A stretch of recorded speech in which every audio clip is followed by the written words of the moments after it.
Hi everyone, welcome back to First Principles. Today we've got Milan with us, and we'd be talking about the 6/16 darshanas of Indic philosophy.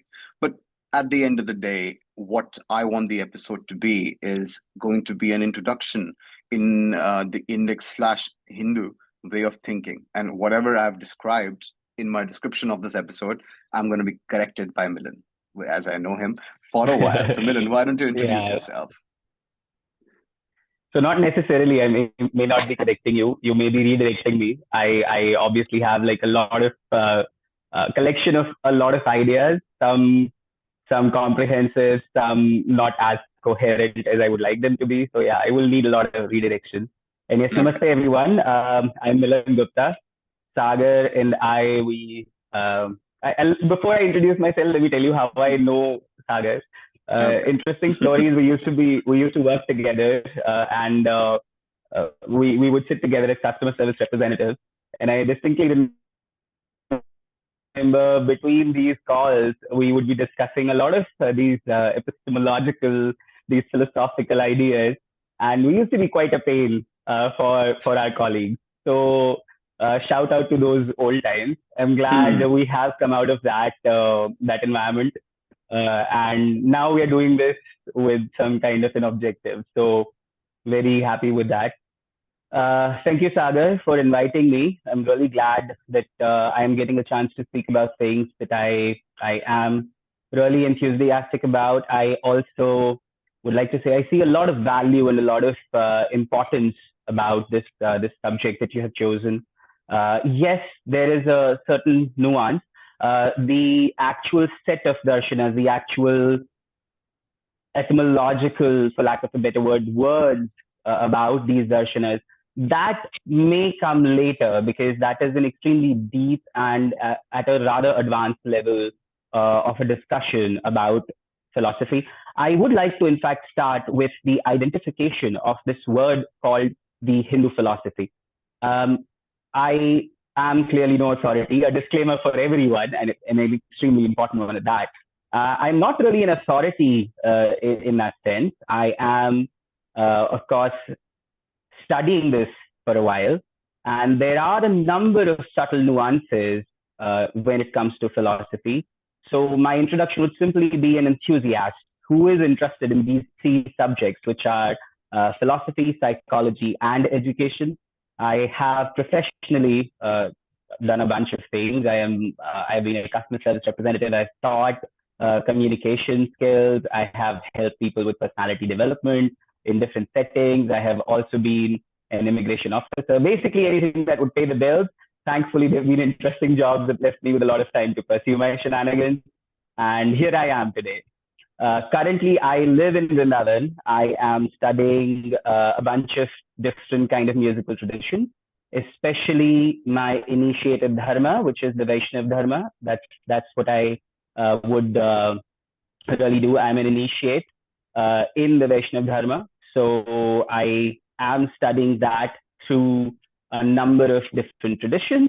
The most um, central would be mine own, which is the Vaishnav Gaudiya Vaishnav system, um, and that's basically what I do. All of this is independent research. Don't really have any certificates to show you, but I can absolutely assure you that the people I have learned from, they've been really kind. All of every one of them an authority. So I'm quite confident in what I'm learning. Of course, as and when I grow further, the more certitude I get, I think I will have more confidence to speak about these subjects with more nomenclature, more terms, more jargon, more authority as well, if that ever comes to that. And yeah, meanwhile, a simple conversation with an old friend. That's how I am looking at today's exercise. So thank you very much once again for calling me. And yeah, I really hope we learn something from each other like we always do. Perfect. So I'll tell you how I want to approach this learning in this particular episode, right? And it just this idea just came to me while you were giving your approach, your introduction. Sorry. So just imagine me on one end of the spectrum, and on the other end of the spectrum is the I'm going to call it a framework. I don't want to call it a philosophy or whatever. Mm. The Hindu Mm. framework, for lack of a better term. Mm. Now, Mm. although I am Indian, was raised primarily in India. I still have a very Western Mm. outlook because, for whatever historical reasons, that's Okay. the default outlook. Mm. But there are other outlooks out there. Mm. So I'm not just interested in the superficial differences. I want to understand the way that that framework, how what are the primary concerns of the framework, and and then Mm. later on, if we can like people or philosophers can come up with some kind of human potential centered cosmopolitan framework, what all can be taken from the Absolutely. Indian Yes. tradition. But Mhm. not Yes. like, so what I want to say is that imagine all of that has a spirit, and I want to walk towards it and embody that spirit. So I want to start with very basic questions, right? So Absolutely. at a very Absolutely. basic level, geographically level, after the way the current geology is organized, right? Obviously, no tradition is as old as um, the formation of the earth, or before the way the continents were the way they were. Once that came up, Mm. and Mm. we know that based on certain assumptions we made about what science is and what truth is, and I think those assumptions Mm. have given us a decent predictive power. So we think for now it's a good working theory. Anyway, um, what is the land of India, right? Not the current nation state of India, the land of India, or Mm. Akhand Bharat, or Pura Hindustan. What is it in Mm. current nation state terms? So my idea is Pakistan, some Afghanistan, actual India. We've got Sri Lanka, we've got Mm. Burma or Myanmar, Nepal, and some south, like I guess the Mm. Indochina region. I guess that was more like an Indian colonial outpost, or maybe it was integrated. I don't know. I If that Mm. all of Mm. that is Akhand Bharat. So let's Mm. start with that. What part of the world on the map are we talking about here? The full biography. Sorry, the geography of it. Mm. This is, I think this is really interesting that you're starting with geography, because that makes me think that India is not a geographical term. It has always been a philosophical term. Now, I'm really glad that you started there, and it's a very interesting approach. So my commendation. I mean, I absolutely commend that. Um, the idea of India greater right now, Akhand Bharat as a term, this can be seen in a lot of contexts. There is a political context. There is a politico-religious context that we keep hearing about. In the current state of things, in the current news media, etc. The term India Greater, Wikipedia explains it as a geographical term.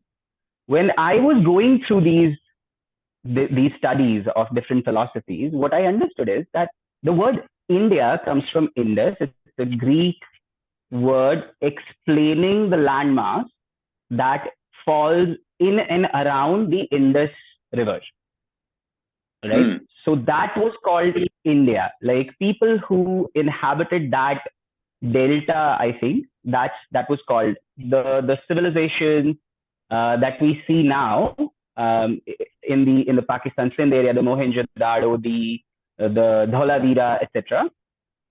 It is likely that when Alexander approached India, or other Greeks back in the day, when they approached this landmass, they had people inhabiting it. Maybe the same cities, maybe not. It's very hard to say, at least as far as I know, it's very hard to say what they saw. There are, of course, descriptions of states like Takshila and Parvateshwar, the guy who's known as Porus in the Western nomenclature. We had the Ambi kingdom. Sorry, the Ambi. There is a description of the interaction between the Ambi and Ambi king and Alexander, etc. I'm a little blurry on that, No. but So the that's idea. fine. Yeah. So actually, we'll get to the idea of those, like not just a geographical term, but I guess the reason I'm asking you Mm, is for the viewers and for me to get some kind of a visual cue. So let me just rephrase the right, question in right. some other way, then we can come back to your answer. Um, Mm, mm, Historically, what has been the largest landmass of what you would consider mm. um, India. Hindu civilization? So it could be multiple Mm, political entities, like West has multiple political entities. But so now in today's country terms, what was the highest expanse? My idea was Afghanistan, Pakistan, India, you've got Sri Lanka, you've got Nepal, maybe some Tibet, you've got Burma, you've got Indochina, which is like, I guess, Laos, Vietnam, Cambodia, you've got some Indonesia. Am I missing anything, or was there more? Like, there is some Fiji and all, but that's mostly because of immigration. Yes, so in the historical terms, I mean, if you're considering post-British invasion and, them taking Indian people elsewhere through the diaspora, the Indian culture spreading, that's a different discussion. I'm considering pre-Islamic invasions. Pre-Islamic invasions, what was the extent? Pre-Islamic invasion, absolutely, yes. Yeah. So this is a philosophical idea. As I was explaining, there is a geographical, historical description of these different kingdoms, right, which would be considered, which would be identified by this Greek given word called India. Okay, right. So that's the geographical term. Okay. But with the Indian context, as far as the expanse of the Brahmic originated philosophies go, that would be considered India greater. Why?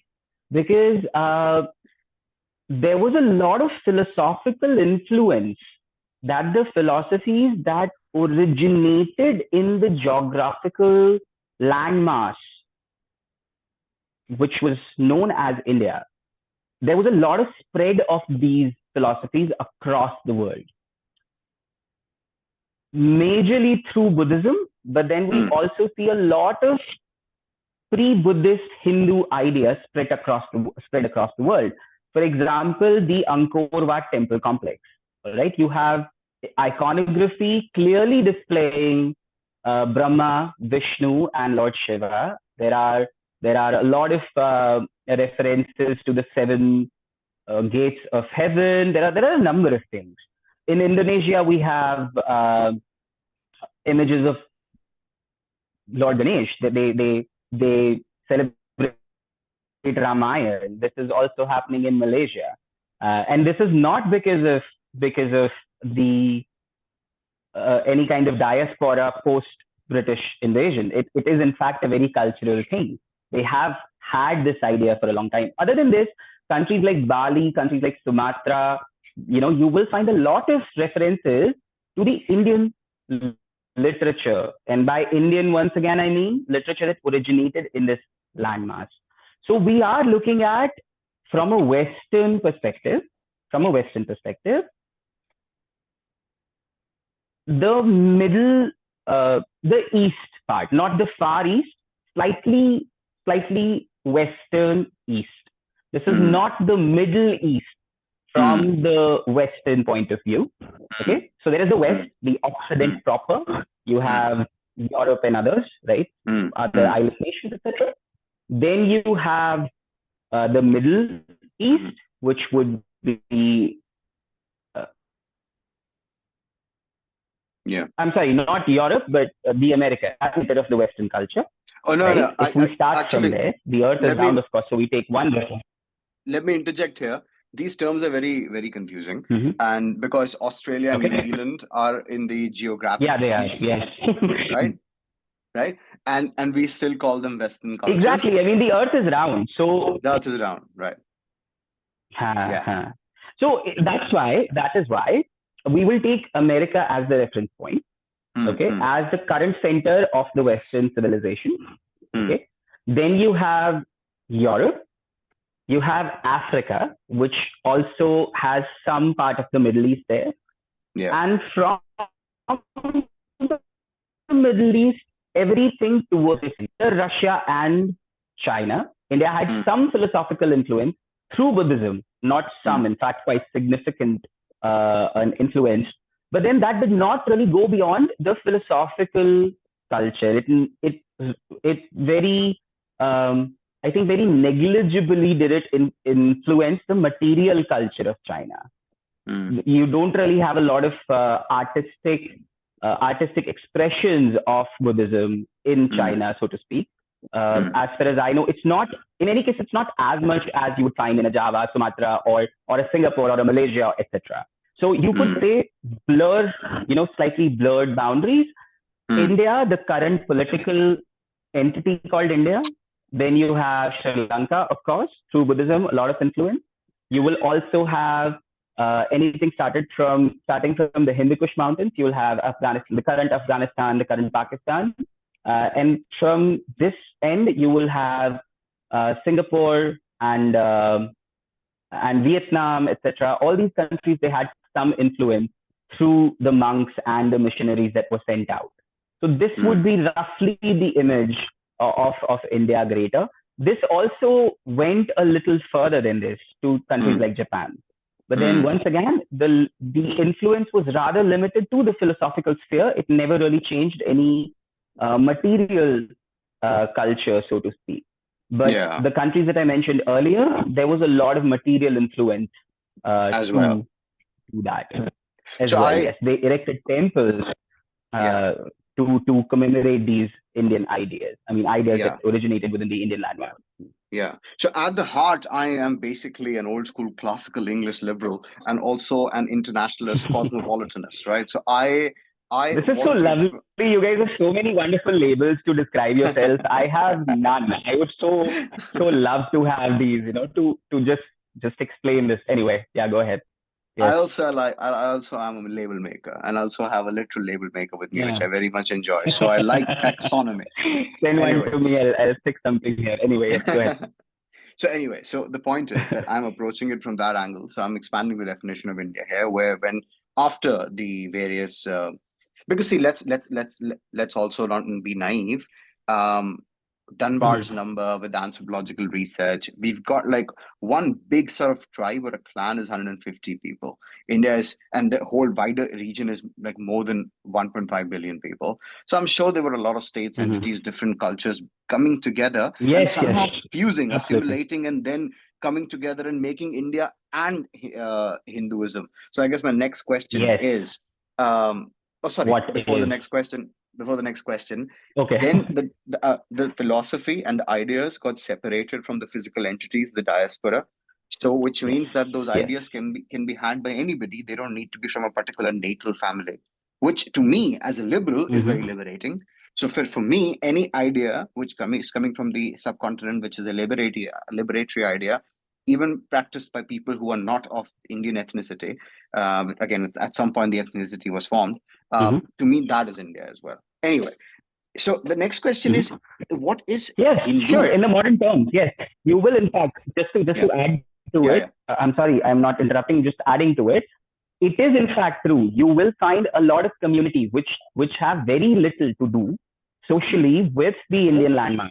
You have ashrams opening up in the US, run entirely by Americans. And you could say in the modern globalized world, you could call that little India spread across the world. But it is important to understand what are these ideas when we speak, when we say that they are Indian ideas. So we need to understand what are these Indian ideas. And this is the meat of the conversation. Yeah. So what's Hinduism? Philosophy what's Hinduism? Start from there. Excellent. Yeah. Absolutely. Yeah. Yes, absolutely. So Hinduism is a term which is given to the people who practice this dharma called Sanatan Dharma. Hindu, the word Hindu this term is given to people who practice the Sanatan Dharma by people who did not practice Sanatan Dharma. Right? Okay. And this is, yes. This is a term which is an external term. Okay, got it. Now let me explain what Sanatan Dharma is and what would make the natural. Okay, so before I continue with that, the natural instinct to find the higher purpose, higher goal, higher constitution of our creation is a natural instinct in human beings. Okay, this has been happening in any civilization which had the time to do this. Okay, we have cavemen actually painting images of animals on cave walls, right? So this has been happening. This is an absolutely natural thing. And this kept happening across the world. Any civilization which had enough to eat, comfortable shelters, and did not have to defend itself continuously, found the time and started doing it. if we did a thought experiment like Schrodinger, if we did a simple thought experiment, if we put someone, an intelligent human being, in a room, and if we kept supplying them, catering to them for all their needs, it is absolutely to be expected they will question where they are, who they are, who is putting all of it, right? So it's a very natural instinct for intelligent beings like humans. Now this kept happening. We have evidence of this from anywhere, basically, where we dig up. Whenever something comes out, we have paintings, we have images of I don't know, legends and folklore, etc. So this kept happening across the world. In India, in the Indian landmass, okay, this became a very structured approach. This could have happened anywhere, but in India, it happened in a very structured manner. Compared to a Greece or the interlocking civilization, the Greco-Roman civilization, there were a lot of intelligent people who would try to find answers primarily to these three questions, which are: who am I, where am I, and what should I do? Okay, so this is the interlocking civilization, the Greco-Roman civilization, the West. From there, the influence. Yes, the West, basically, yes. The source of the Western character, so to speak. This influenced the Middle East a little bit. Okay. And then it kind of stayed there to a certain extent. And a lot of original thought also appeared in the Middle East. A lot of original thought appeared in the West. There was a lot of influence and a lot of exchange. In India also this happened. Different scholars, different people, they came up with these ideas. But what we had as a special thing, which kind of brought all of these different ideas that appeared in the Indian landmass, they kind of brought them together in one gambit. Okay, in one gambit. That was its centeredness. Okay. It was this, how would you define that this is a Hindu or a Brahmic faith, is that it's a very clear ontology about the soul, about the body-mind construct. While in the West, there was these ideas of who am I, they kept answering it from very different angles. People would not really have a very clear answer to this. For example, when it started with, I think the first philosopher who spoke, or rather the recorded, as far as I know, Socrates. Then you have his student, which is Plato, and then his student, if I'm not wrong, which was Aristotle. Who was his student? Socrates, Plato, and then Aristotle. Yes, thank you. So yes, so I think Aristotle was before Plato. Anyway, so you get the gist of what I'm saying. Yeah, tradition. Yeah. One philosopher comes up with an idea that there is something, the tradition, the Western tradition. One philosopher comes up with an idea that there is something beyond the empirical authority of man.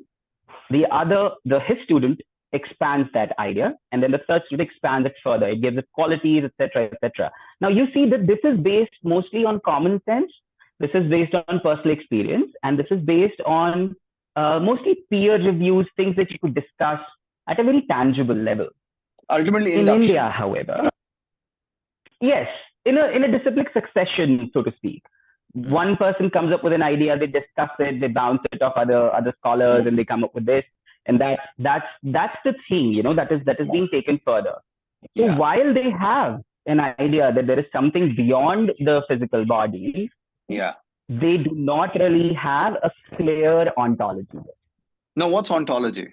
The ontology would be the study of being. I mean, the structure of being, what things are in a philosophical manner. I mean, this is not biology. I would say this is a philosophical term. So the body-mind construct in India is in fact in the center of philosophy. That is why I said there is a continuum of philosophy, psychology, and education. This is extremely important. This is the distinction which makes it the Indian philosophy. I'll explain these three terms, but before, like we were discussing, philosophy here has a centeredness. It starts from consciousness. It assumes Compared to a consciousness. West, It assumes consciousness. it assumes consciousness. So the scripture which mentions this ontology simply exists. Yeah. Okay, Okay. that is how you know. This scripture simply exists. Hmm. And why it exists, its origin story also is in the scripture. But there is no circular logic here. Okay, this is not that the scripture is saying it is good. So there is no circular logic because there is experiential psychology in it. Until you can experience it, it is not Shastra. It is as simple as that. They absolutely tell you that Anubhuti, which is a Sanskrit word for experience, this is what is going to make sure that what you're studying is real. If you cannot experience it, either you're not a good student or you're not reading the right stuff. I just want to interrupt for one moment just to make a comment over here. So the West has places a great emphasis on empiricism. Science comes out from there. But here in this tradition, you are saying that not only do you need to understand it, think about it, reproduce it, perhaps logically, but you must experience it. You not only have to understand that somebody else experienced it, so you are just accepting it. You personally need to experience it. Must. Yes. So that's a rite of passage. Until you do it. Okay. Yes. This is the rite of passage. But then you can't experience it because one, it is extremely subtle.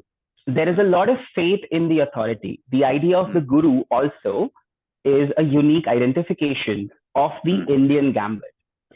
The West places a lot of emphasis on the teacher, but there is no reverence there. Yeah. The Indian philosophy, it starts with reverence. It tells you that if you must continue with your study, you have to be patient and you have to trust the process. Like we say in modern terms, no, trust the process. So this faith is extremely important. Now, understand this is not blind belief compared to the West, where religious ideas may have a blind belief kind of a thing. There is very little explanation, and I'm not really commenting. Sorry, this is not in any way to prove that my stuff is better, because we tend to get into that kind of a conversation in today's world. No, I think, yeah. Now, I think what you're saying is, yes. I'm sorry, there is a lag, folks, so please be patient. I think what you're saying is maybe like Christianity, and again, it's also interesting. Christianity, Islam, Judaism originated in what we consider the Levant or the Middle East, but now it's associated more with Europe, and then civilizations coming from there. But anyway, so all of those West, the West, they ask you to assume a certain amount of faith, right? And then they say good things happen. And I guess in the Indic tradition, they are asking you to assume fewer things, and then asking you to experience them.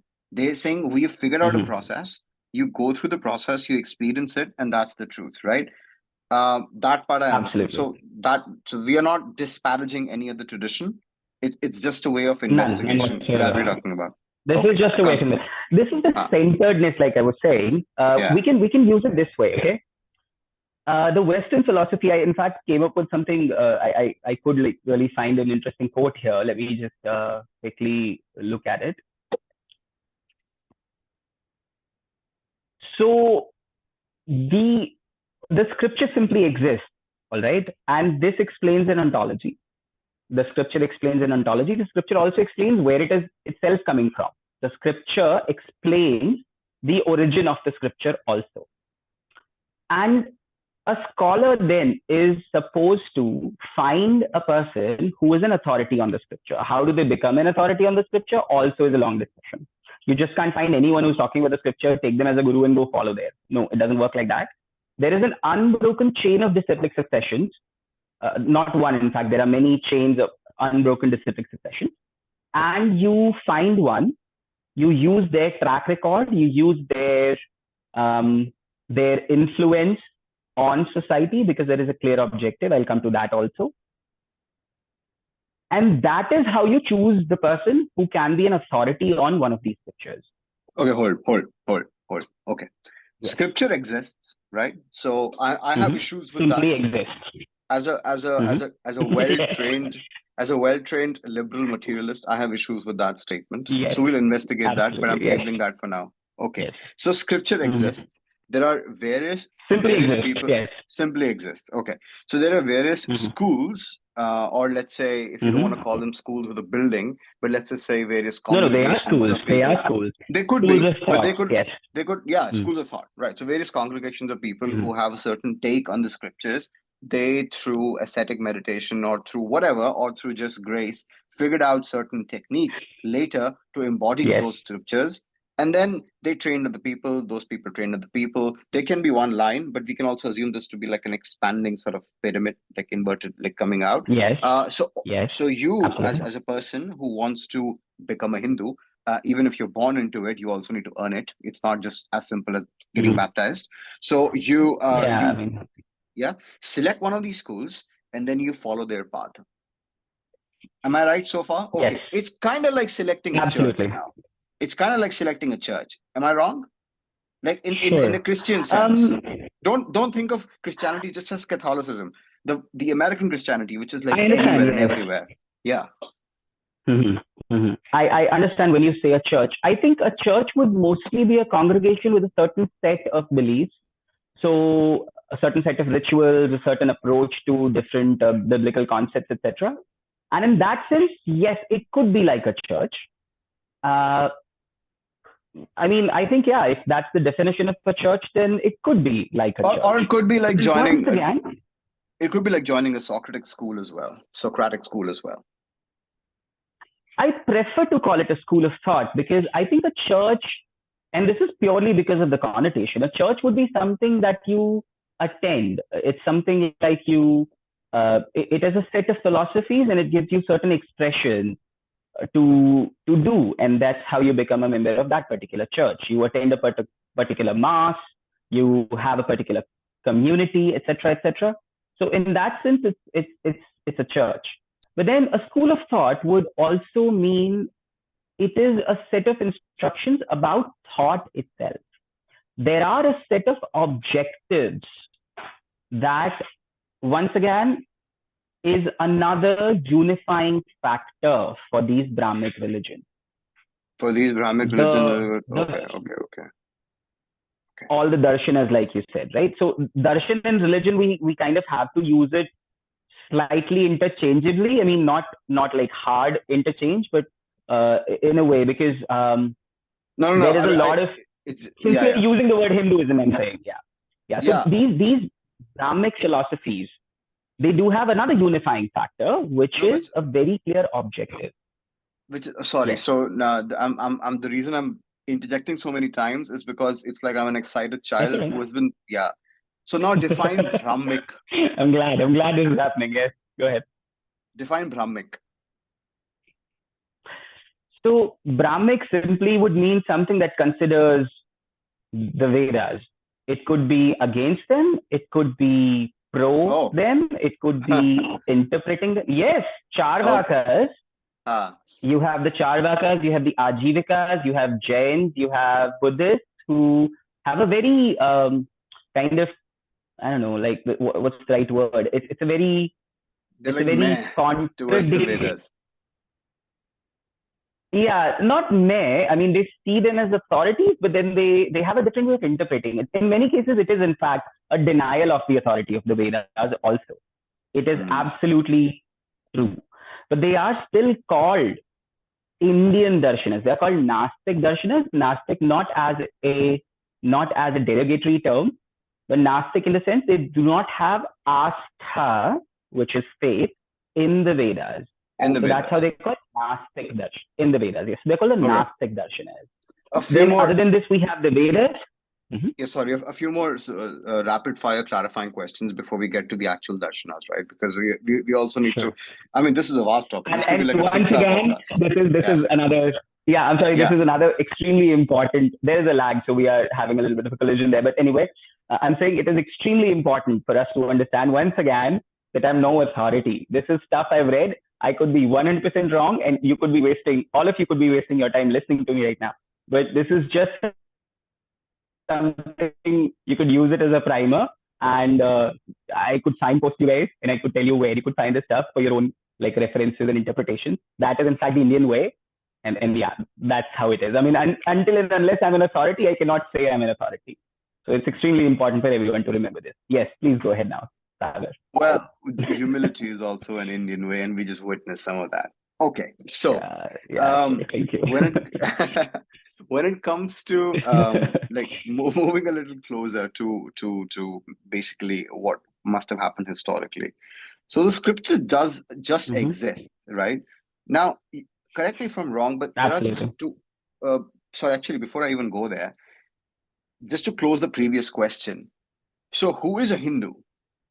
My definition, a broad Mhm. definition, is basically a Hindu is anybody who identifies with or practices either one of the traditions that are related to the Vedas. They could be anti-Vedas, they could be pro-Vedas, but they are essentially talking Mhm. about the Vedas, or somebody who Mhm. is forming a direct connection to the Vedas, right?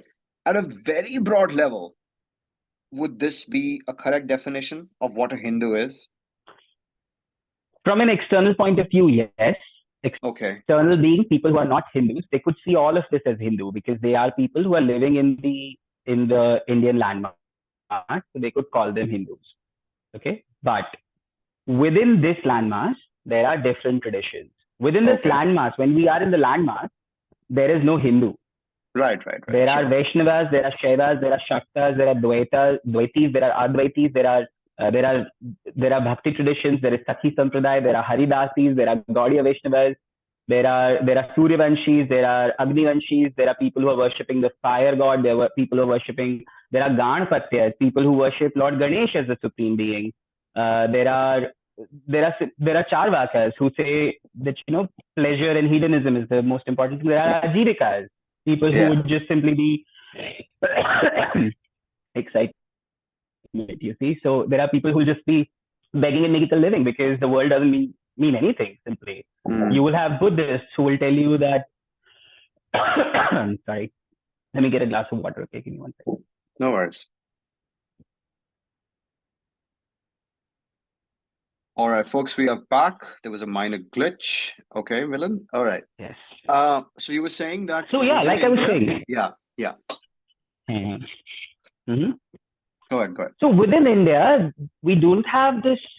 We don't have this word Hindu as well recognized by the Indian traditions as the Mm. word Sanatan Dharma, Mm. which would mostly be inclined uh, towards religions and religion once again, for lack of a better word, schools of thoughts Mm. which would be more inclined towards the Vedas. They would be called the Astic Darshanas.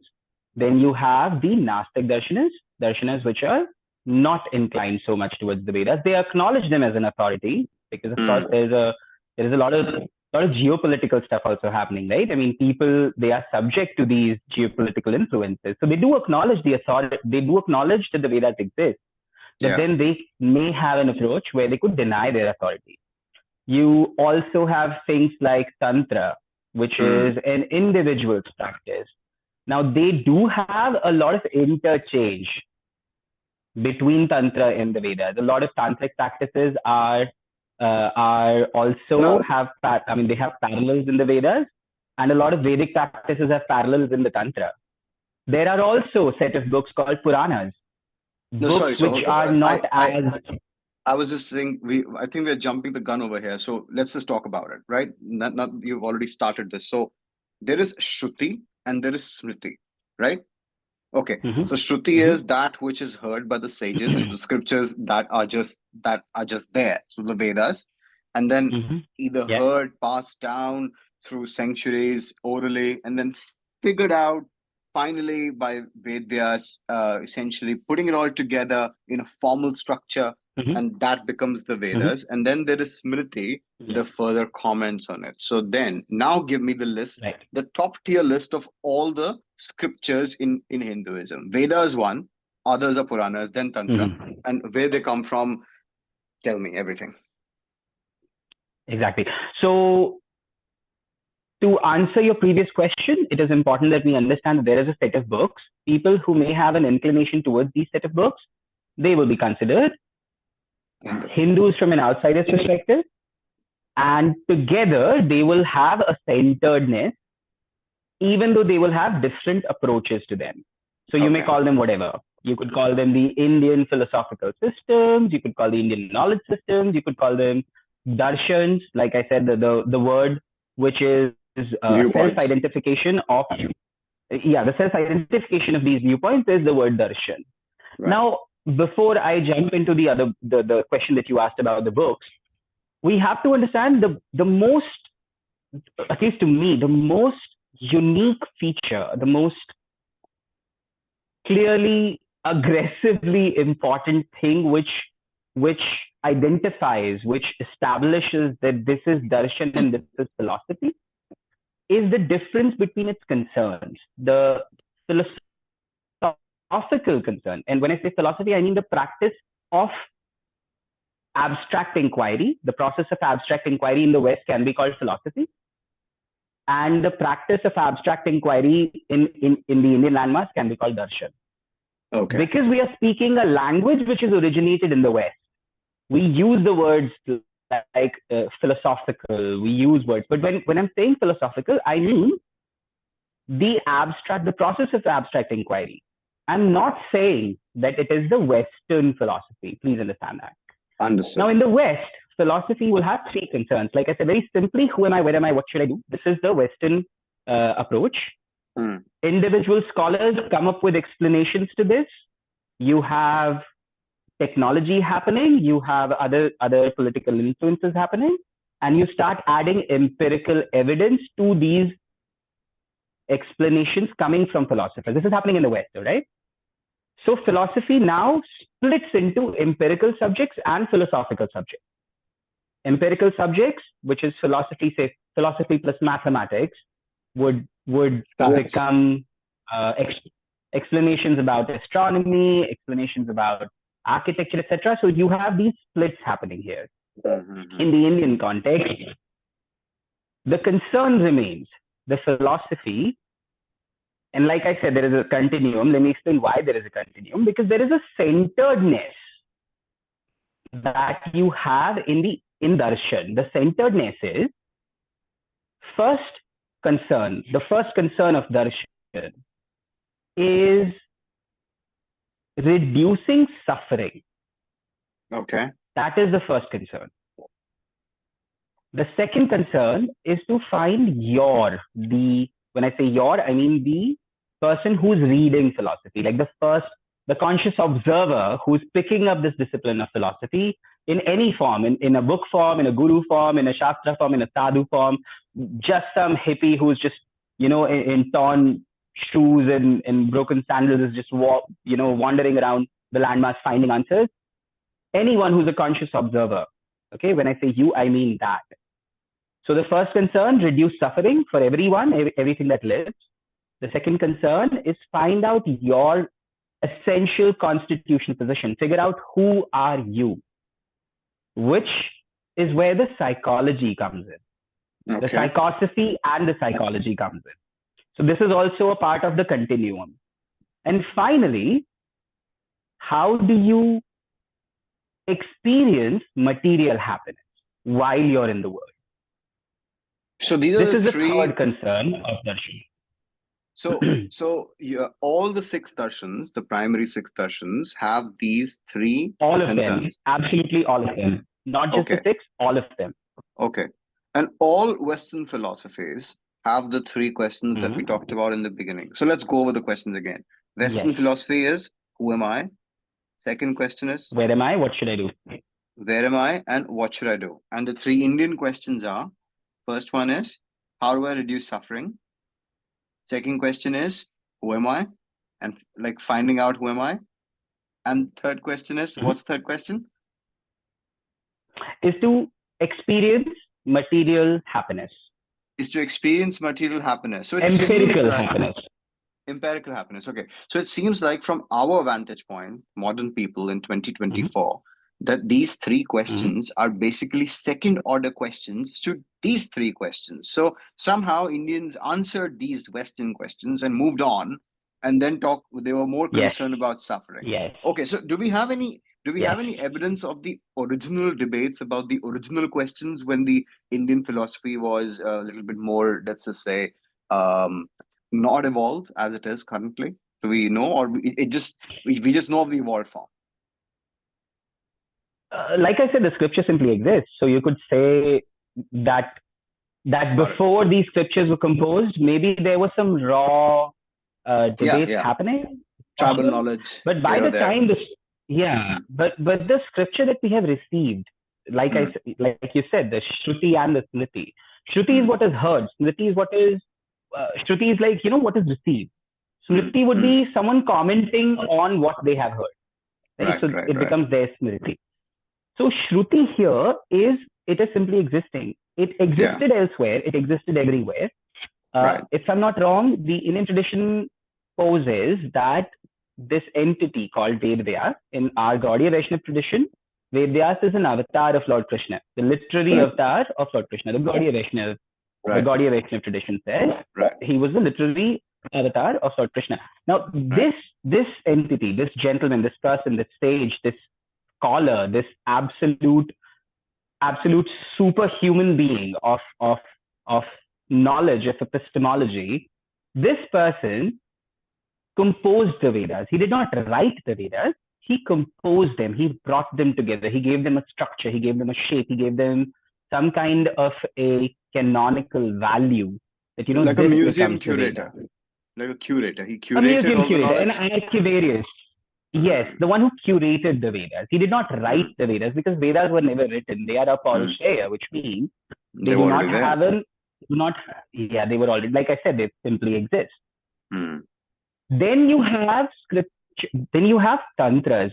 Now, tantras also, and like I said, I'm no authority, but what I've heard, tantras also claim that they are a Paurusheya. In some cases, they are spoken by Lord Shiva. They say they are spoken by Lord Shiva. Yes.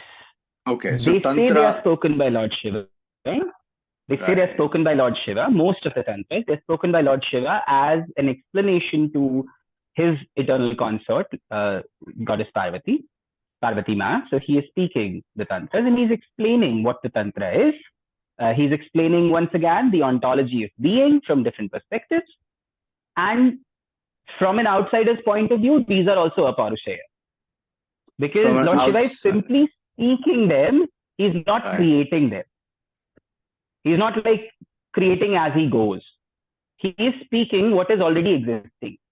So who composed the agamas, which is the Vedas of the Tantras, right? So who composed them? Do we know? Do we have a name like Vedyas for the Tantras, for the agamas?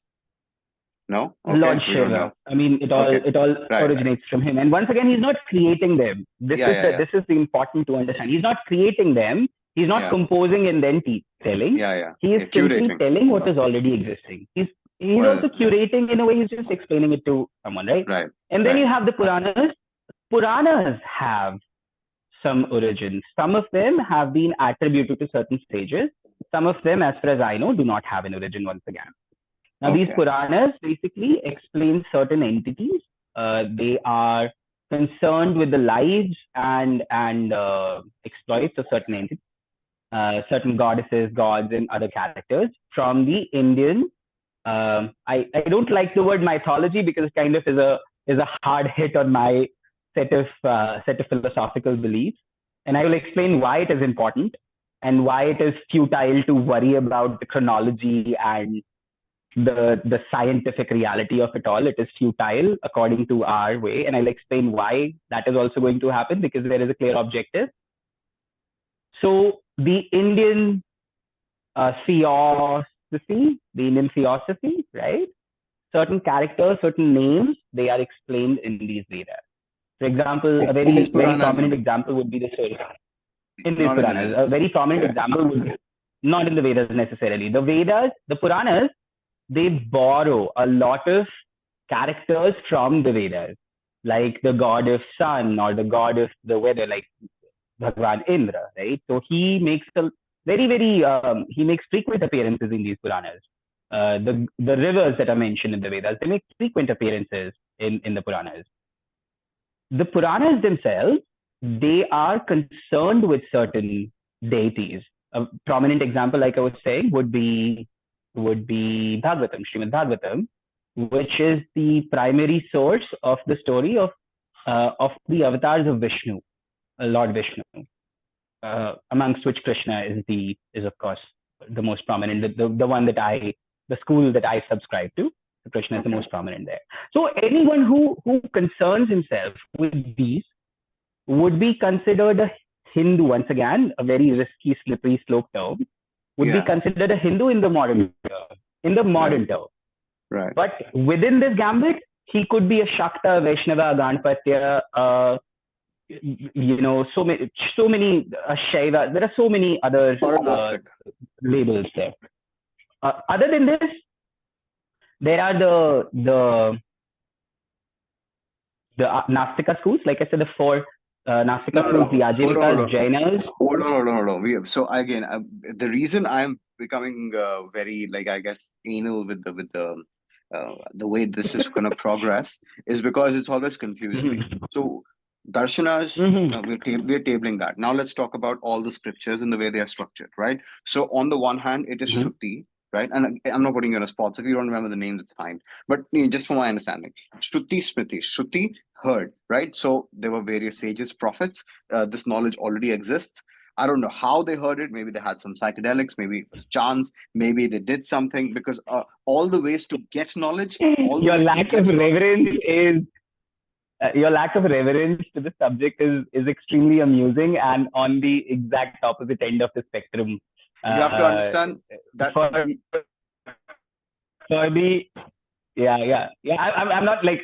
I'm not protesting this. I'm just understanding it and I'm observing it. I'm simply saying that in the Hindu, once again, the Sanatan Dharmic or the Hindu flow of things, reverence is extremely practically important. But anyway, go ahead. So I'll comment on that. That's all right. Go ahead. But I just a side comment on your comment. My extreme insistence and consistent lack of reverence is reverence in its own way, right? So you have to, that is a consistent standard being applied. I appreciate that. Right. So yes, I think, and I think reverence is essentially trying to inculcate a belief about there's something more than you. Don't be a fucking narcissist, but be consistent about it and be respectful. When it ventures into the territory of they can never be wrong, that is when people get their balls cut off in various ashrams, and I do not like that. So we need to understand. We need to have that kind of a system to modulate ourselves. Anyway, so coming back, so we don't know how the Shruti text came in. You were saying that we really don't know about the tantras. Vedas definitely were Shruti texts, but like agamas, they claim they were Shruti texts, as in it's already existed. So psychedelics or reverence, or perhaps people were like, I'm just wondering what the socioeconomic or whatever, like people were thinking, because there's a lot of cultural relevance of the jungles in Hinduism as well. So a lot of these knowledge were like by people who were like fed up to go, or not fed up, but on a quest, going to a jungle, really trying to like basically figuring out what is minus civilization. I need to know the raw truth. And they thought it's going to come from things that are not affected by civilization. So respect where respect is due, right? Psychedelics or not, that endeavor had to be taken up. And again, psychedelics help. Right. Psychedelics, by the way, have a lot of respect in the Indian tradition as well. Yes. This is slightly controversial. Once again, I am no authority, but I can absolutely tell you, before the Americans declared marijuana or weed as we know it, before the Americans actually declared it a Schedule I drug, in India, it was reverentially taken. Yes. We have a lot of meditators. We have a lot of people who, I think I heard this term somewhere, and I would, once again, could be absolutely coming from my own mind, Aushadhi Yoga, which means they take this particular herb, and I in fact recently heard this from one of a very beautiful, wonderful person who practices this. He told me that do not take this as a recreational drug. This is not a recreational drug. Okay, I mean, he was telling me what's the background of it. He's like, if anyone who takes this as a recreational drug, it has the power to absolutely devastate you, to disorient you, and absolutely take you away from the track. The only use of this is to increase your focus and to focus on your quest. So psychedelics, they have a lot of if you are into strength training, bodybuilding, you know what creatine is. If you are not doing that kind of exercise, you don't want to take creatine. So same way, you need to be ready for Precisely. taking. Absolutely. Yeah, Precisely. yeah, Absolutely. yeah. I mean, this has that effect. In a lot of places, it is called sukhdate, something that gives happiness. But then But mixed with psychedelics, certain things. mixed with certain things. So this is also extremely important for us to understand that this has a lot of spiritual and reverential value, once again, to be taken extremely under a lot of care. So anyway, if you say psychedelics, this necessarily, I'm saying, is not insulting, because there is a chance that these great sages, these absolute scholars, they had the power to channelize their thought process. They may or may not have consumed some of these substances. Also, if they did, it is not to be seen as a casual recreation that we would now associate weed with. This had to be a ritualistic process. Like there are so many mentions of this and similar other things in the Vedas, in the other places. So once again, I'm no authority. I'm just telling you what I've heard. It's a controversial subject, so I must tell you that I'm not no authority on this. But Milan, recreation is also supposed to be rejuvenating, and it can be heavily ritualistic. It just means that you do not consume these Possible. things unseriously, which means so I take my Recreation in the recreation very casual seriously. sense. I Yeah, mean, yeah, yeah, yeah, yeah. recreation in the So casual sense. I mean, yeah, we can't imagine that one guy just starts pulls out a chillum, just yeah, smokes up, gets high, and then starts speaking out the Vedas or the Tantras. That's absolutely the last thing I yeah, would want anyone to imagine. It's yeah, not casual at all. These things, yeah, when they are practiced by a proper scholar, yeah. I mean, if personal experience is to be considered, you can feel the vibration in the environment there. And I'm Mm, absolutely not telling you to take my word for it. mm, Find a proper practitioner if you can. mm, Once again, understand what reverence is, submit to them, request them, follow what they tell you to do, and you will be able to find these. Now, once again, it is important for us to understand this is not recreation. This is not, recreation in the sense like casual recreation. This is to be seen as an extremely sophisticated set of rituals under yeah. a lot of discipline. Like Mm, absolutely indomitable discipline is required. Discipline, mm, in fact, is also something that makes. This is also a unifying factor, by the way. Yoga, which is a discipline in itself, yoga is a unifying factor for all these Indian philosophies. This also identifies what an Indian philosophy would be. A philosophy with yoga will be considered an Indian philosophy. mm, Yoga, just to explain quickly, yoga would be a set of instructions in most cases in a sequential manner that will help you experience the philosophy empirically. So yoga is that. yeah, yeah, yeah. Empirically on an individual basis. Yes. Okay. On an Understood. So individual basis. I mean, on an once individual it's basis. empirical, then it can be individual, it can be peer reviewed. I mean, there are so many Well, things. Hatha peer yoga is reviewed. one yoga. The West Yeah, has yeah, yeah. kind of taken Hatha yoga and ran with it, and they said everything else is Yeah. just philosophy. Yeah. No, Sure, yoga sure. in a philosophical term also, yeah, is Yeah, real. yeah. Yeah. No, but that's getting corrected in the West as well. I mean, I think one of the good work is Yeah, being done in nowadays, America, yes, especially true. with the thing. So, Yes, and in fact, absolutely. and I'd Yeah. say, on a personal level, I became more interested in the ancient Indic traditions after I moved to America because I guess I'm viewing it through American Mm-hmm. cultural lens and through the explanatory power Mm-hmm. in the English language, which I enjoy. So suddenly Yes. I'm hooked, like I'm in, Mm-hmm. right? Anyway, so Yeah, yeah. just an aside. I know that recreation, leisure are considered bad, and I understand that in order to consume, you need to produce, and I understand that there is entropy, and production helps against entropy.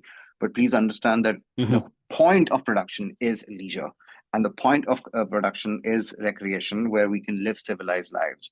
So it's not back Not then. necessarily according to not necessarily according to the not point of view. not the way you understand leisure. Not leisure like, just taking trips and just, partying. But leisure, I Oh, mean, you like, mean the primordial leisure of the cogent being? Yes, yes. yeah, That is yeah, the deal. That is in yeah, fact the deal. So there is this saying in Hindi when they say Sada Jivan Uccha Vichar. When they say Sada Jivan, it basically means reducing the physical needs. There is a minimalist movement going on in the West right now. In fact, that is hold also on. It another could be that. unifying factor. It could be that. So listen, this is where I have to bring my again my Western liberal tradition, Barbar, in this mix over With here. all due respect, please. Before, as far as we know, before the industrialization, we did not know of a massive way for non-sentient beings to produce for us and keep wealth for us. Right. Machines do that, and now True. we can keep working on in a method where we can use more and more resources from outside the earth, do the production outside the earth, automate a lot, and just essentially enjoy the fruits of non-sentient labor. That is also a way to get to leisure. The other way is minimalism if you don't have access to the industrial machinery. So a lot of minimalist movements prior to industrial revolution embraced asceticism and said no to wealth because production of wealth was taking too much time and was taking away their, like love from the knowledge. But now you can have it both. So I want to use this knowledge to create more wealth, to have both. That's why I'm interacted. Like, this is how you interact with it in a new way, in the dynamism of it, which is something which I think I'm getting very excited. Anyway, sorry. I think yeah. To add to that, see, this is what happens when you and I talk, this is exactly what happens. You bring out an intelligent point. I tell you something, and then you bring out another intelligent point, and then I tell you something. And this really, by the way, anyone who's watching, this is what used to absolutely piss our colleagues. They were not able to focus on the work, and our manager, and I'll send this clip to him also. He basically told us to sit in different places. Can you imagine? This is what happened. I must also comment. Yeah, like schoolboys. Schoolboys were doing the right thing. I mean, we were working for one of the biggest corporations in the world, and we were sitting there talking about anti-establishment stuff. So you can imagine, you can do the math. And they were funding our anti-establishment rhetoric, so that was great. They were, because we would get a lot of time between calls, and they were literally they were literally enabling us to do this on their time. So we were getting paid to work for a corporation, and we were using that time to talk about the corporation in a rather unflattering way. So that's just very interesting. So I was saying, according to the Hindu philosophy, according to what is called darshan, leisure and material happiness, etc., they are understood in a very different manner. They also have an objective to fulfill, right? That is why it is extremely important. And in today's day and age, especially, when we are creating a lot, like you said, we are creating a lot, we have to understand that this is a linear world we are living in. If we create only for our infinite, to the satiation of our infinite ability to enjoy, to understand things, to have variety, basically, then we are putting a lot of burden on the planet. The Indian darshan explains that you can have a lot of leisure, you can have a lot of recreation without depending on material stuff. That, in fact, is what makes it stand out. That is what, in fact, makes it so important. That is why I personally am attracted to it. I see answers to problems like scarcity, like misdistribution, mismanagement of material, like excessive consumerism, like issues about the environment, like animal torture, things like that. The answers to that are in this, and promises that you don't have to lose out on anything. If you think that by letting go of material, you will not be happy, hello, no, that is exactly the point. You are an intelligent being. You're a being of the mind. So if I'm able to give you happiness without going through the effort of ugra karma, which is extreme industry, like you said, then why would you not take it? So I am saving you effort, and I'm giving you happiness. I'm taking it. I'm taking the happiness. Absolute. But my attraction, so this is the reason why this is so beautiful, because it's so diverse. My attraction to the traditions, specifically the tantric traditions, because I think there are the Vedas who are like the the good boys, and then the tantrics came in who were the neurodivergent good boys, and they spice things up.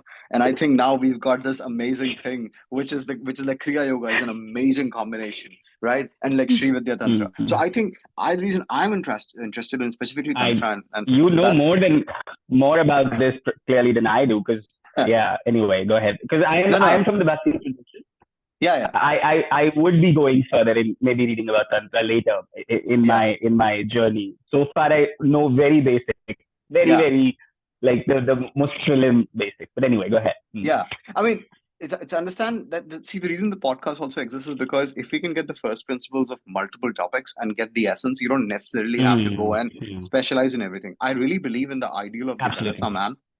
In the European ideal, where you have like an M-type structure, where one person has multiple specialties, but they also have broad knowledge. Of course, nobody knows everything, and nobody knows everything about one thing as well. But it makes for an interesting society. So this is the reason why we have that. And so again, Tantra, in my opinion, is pleasure affirming, wealth affirming, and it's not only based on asceticism. So every other religious tradition in the world, according to me, is not wealth affirming. Just to clarify,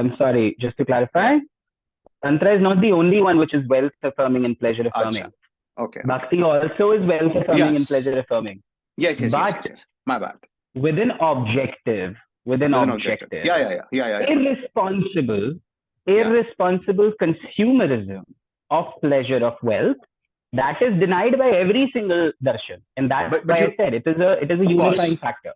Of course, like I really enjoy steaks, or if I really enjoy, I don't know, like some weird kind of, I don't know, like let's just say bangan bharta. If I only have that and have that every time of the day, that's not. But you have to understand, at least for a person like me, how liberating it is when I hear, and of course this when I say my tradition, I was raised in the tradition, but it was so much that I couldn't hear it properly. And again, modern India still has problems, and none of my current, I guess, respect for this tradition doesn't mean that I'm not going to be critical of modern Indian problems. But anyway, all of that is to say that for someone to discover that you're going towards something higher, something which is going to last, and it's going to not be material.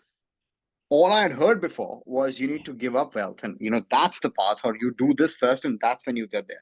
This path is like, while you go there, you'll also be taken care of when it comes to your health and wealth and happiness will be taken care of. And I'm like, great. So that's the whole point. I mean, existentialism as a for lack of it sounds very macabre, when the West is talking about it. I mean, life has no purpose, and you have to make your own purpose, and it sounds extremely disappointing. It's very disheartening. But in the East, I mean, in the darshan idea, there is already a clear objective. You are already Satchidananda. You only have to realize it. They are saying that life already has a purpose for whatever reasons, and reasons which are treated in different traditions in different ways. For whatever reason, you have kind of lost track of that purpose. There are a lot of different explanations as to why that happens. All of them extremely positive also, funnily, they're like, to increase pleasure you have to feel pain. They say things like that. To increase love you have to be in separation. They say things like that. The idea is that they are saying that there is already a well-established purpose, which is to find your constitutional position within the entire existence. Why that doesn't turn me on. Like, so why? What will that do? Finding my constituent position in the universe, what will that do? That is because you, and once again, so now let's jump right into it. The ontology that brings everything together and makes it Indian darshan is that you're not the material that you see. You are not this empirical being. You are the spirit soul within this empirical being. The entire creation is made up of 8 elements. There are 5 gross elements. This is the meat of the Indian philosophy, the ontology which brings everything together. More or less, this ontology is what is agreed. Everything together in all the 6 darshans, and also probably the 4 not the 6 darshans, all the darshans. Everything. All the darshans. And the Puranas, the Vedas, the Tantras, everything more or less kind of is centered around this ontology. This is where it starts. Like, for example, in the West, you have a heliocentric model and a geocentric model, and all of that. They are trying to find out where they are. Like the second question, where am I? They're trying to find out, oh, whether the earth revolves around the sun or the sun revolves around the earth. That's their beginning point, right? In the Indian context, they're like, dude, who is it who wants to find this out, right? So that's where they start. They have a consciousness-centric model. That's where it starts. And So this is what makes it, like I said, sorry, what? What is the model? Explain the model. The model is the ontology. Now, they explain that the world is made up of 8 elements. Now, the number of the elements, their approach could be different, but I will tell you from the Gaudiya Vaishnava perspective. There are 8 elements, 5 gross and 8 subtle elements. The 5 gross elements are the material elements, which are, I think, shared across cultures: air, water, earth, ether, and fire. Then there are 3 subtle elements, which are false ego. I'll explain what that is. Very interesting concept. False ego, intelligence, and you have false ego, intelligence, and the mind. So how it starts? The soul is not material. It is an ever-existing consciousness which has 3 qualities. The 3 qualities are, and let me read this because I just wrote this. And once again, this is extremely important, and there are different explanations, many different explanations. But more or less, all these darshanas, they concern themselves with an explanation of this ontology. Okay, so I'm giving you only one perspective. Now, let's quickly write that for you. Yes, so the soul, it has 3 qualities. The 3 qualities are that it is permanent. Okay, now before I continue with the rest of the qualities, it is important for anyone to understand that this is not dogma. If you do not believe in reincarnation, if you do not believe in life after death, etc., you are still not going to lose out on a lot, because there is also something called the Vyavahara and the Paramartha dichotomy. People who do not want to believe in something before birth and after death, right? They can concern themselves still with the Vyavahara, which is behavior while you're alive. Yeah. And beyond that is the Paramartha. So because there is a lot of cancel culture happening, I mean, I have to address it. Because a philosophy says something about, something which is non-empirical, the entire philosophy becomes wrong. No, there is a dichotomy here. There is a Vyavahara and a Paramartha dichotomy. You do not have to believe that the soul lives before and comes with eternal. You do not have to. I mean, I personally do, but you don't have to, and the philosophy will still help you do better behavior. Okay, so the Vyavahara and Paramartha dichotomy. Now, like I was saying, the soul has 3. Give me one second. What happened here? So the 3 qualities of the soul. It is permanent, and I'm using the word it as an identifier. It basically means something which is non-living, but the soul is the very definition of life. So I'm saying it because there is no better word in the English language. Yeah, you basically want to say you want. I mean, if English language had a word for a living being, which was also which was not it, basically he or she, but without removing the animation. So yeah, whatever, it with the animation. Yes. Okay, living thing. It would be animation. This is consciousness. Yeah. It is. Yeah. It is not only aware of itself, but it also has abilities. We'll talk about that also. So the 3 qualities it has: it is permanent, it is aware of itself and things it interacts with. So there is Sat, which means it is permanent. There is Chit, which means it is aware. And then there is Ananda, which means it is happy. It is seeking bliss eternally. It has the infinite ability to feel happiness. Right. Okay, so this is the first part of the ontology as to what the soul is. Now, it explains what the soul is. The ontology, like I said, it is the center on which all these different philosophies are resting, and they have different approaches to it, but more or less, this is what the existence of the soul is absolutely understood. It is absolutely agreed upon unanimously across darshans, as far as I know. Okay, so it has these three qualities. It is sat, which means it's permanent. It is chit, which means it is aware, it is conscious, and it is ananda. Soul itself is ananda. It is Happy. internally seeking bliss. Seeking, It is no, happy. it is bliss. It is It is absolute. bliss. It is bliss. It is bliss. Right. It is not. Right. It is not blissful. It is bliss itself. Yeah. Yeah. Yeah. Okay. Okay. Then it has only one wish. The soul is made up of three things. It has these three qualities, and it has three abilities or three functions or three actions or three things that it does. Okay, which is it wishes, it desires, it has something called desire for internal happiness. Yeah. And it is wishing for permanence and awareness. It's wishing for, so it desires for the sake of desire. So there is a desire to desire. So this is the first thing. No, sorry. Right. Yeah, let me rephrase Right. this. I'm sorry. Yeah. Let me just rephrase the thought. Yeah. The soul has three abilities. It desires, it wishes, it desires, it decides, and it feels the results of those desires or the decisions it is taking.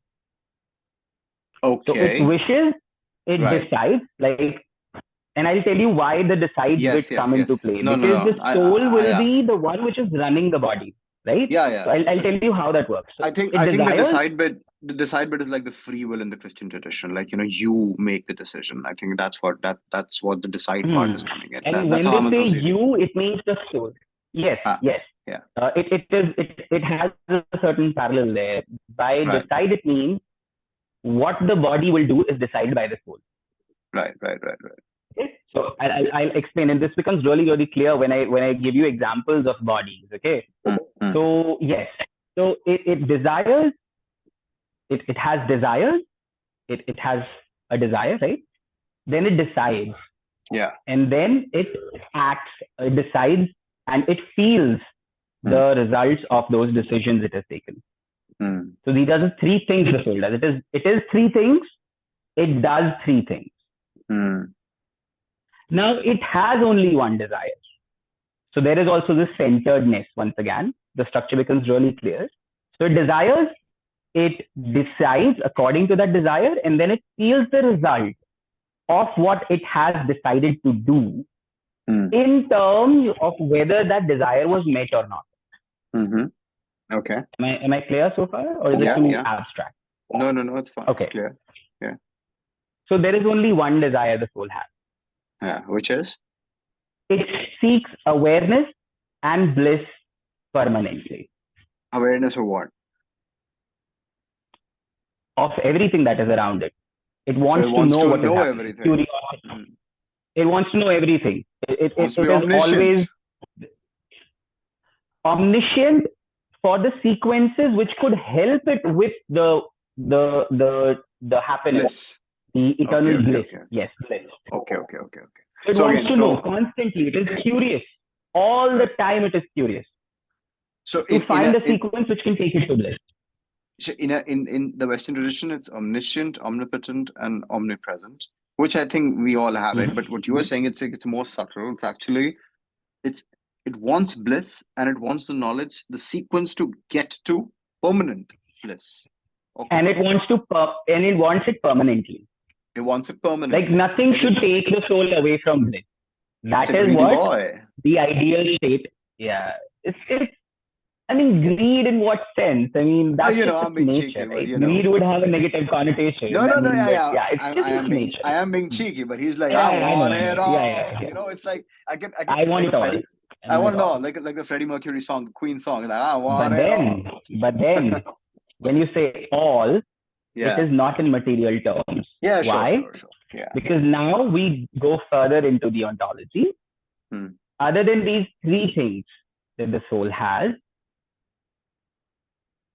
it does not have a way of interacting with the material around it. Because the soul, there's no conversion material factor. Can interact. No. Only Mm. material can interact with material. That is the Yeah. quality of material. Soul cannot Right. interact with material.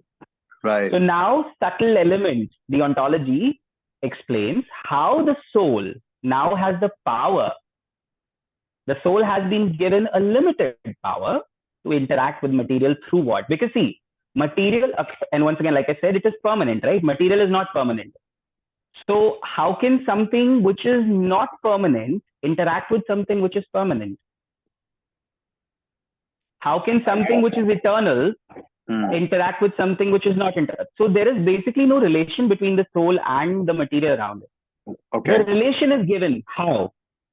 The relation is given through three things. First is the false ego. A bunch of these 5 gross elements is called an organism. The soul has this false ego that I am that animal. I am that bunch of material.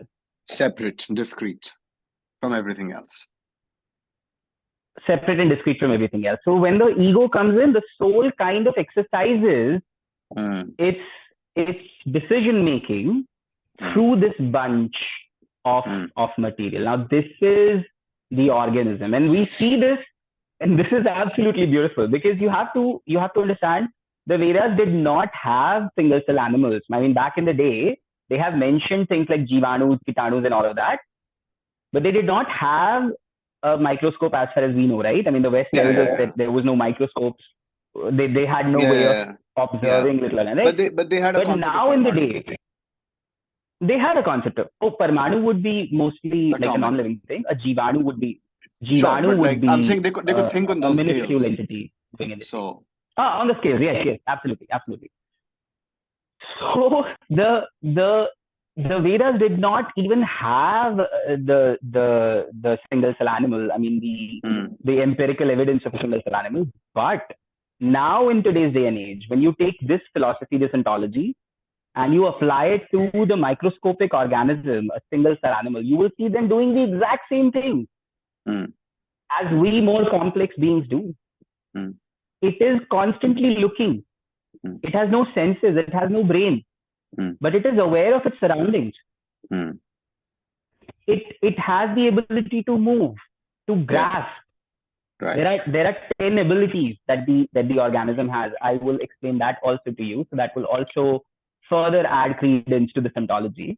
But before that, the soul has false ego, which puts it in connection with this bunch of things. It could be any shape.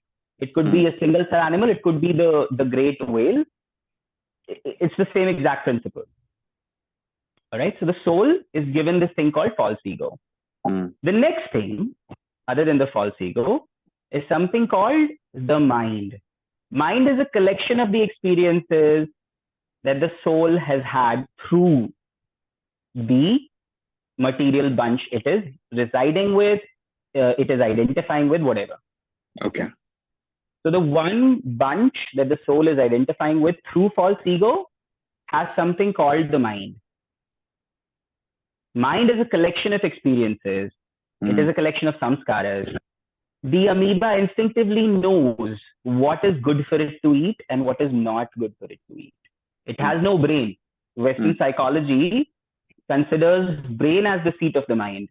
But the amoeba clearly has no space, room, enough cells for a brain to exist. And yet it is aware of what it should eat and it shouldn't.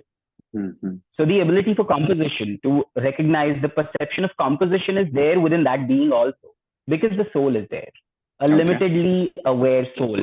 Limitedness happens to this infinite conscious entity. Limitedness happens when false ego touches it. So false ego connects the soul with a finite bunch of material packets. We could call them organisms. They could be as complex as the human being or as simple as a single cell animal. But then that's what the soul is doing through false ego. The next thing, it has the mind, which is a collection of experiences. Experiences which the soul divides between good and bad. Good being the one that helps it attain the one wish, and bad that take it away from the one wish. And finally, it has intelligence, which tells it how to decide. Right. It decides what decision is good and what is bad basis the intelligence. Okay. Intelligence is also the tool through which the soul can understand all of this ontology about itself, become self-aware, know who it is. So to speak, an AI, an artificial intelligent being becoming aware, conscious of itself, right? So like that. And this is how the soul becomes what we see. Right now, when I'm talking to you and you are listening to me, the soul that you are is residing within this body called Saagar. The soul that I am is residing within this body called Milan. The Vyavahara is to be done by the body.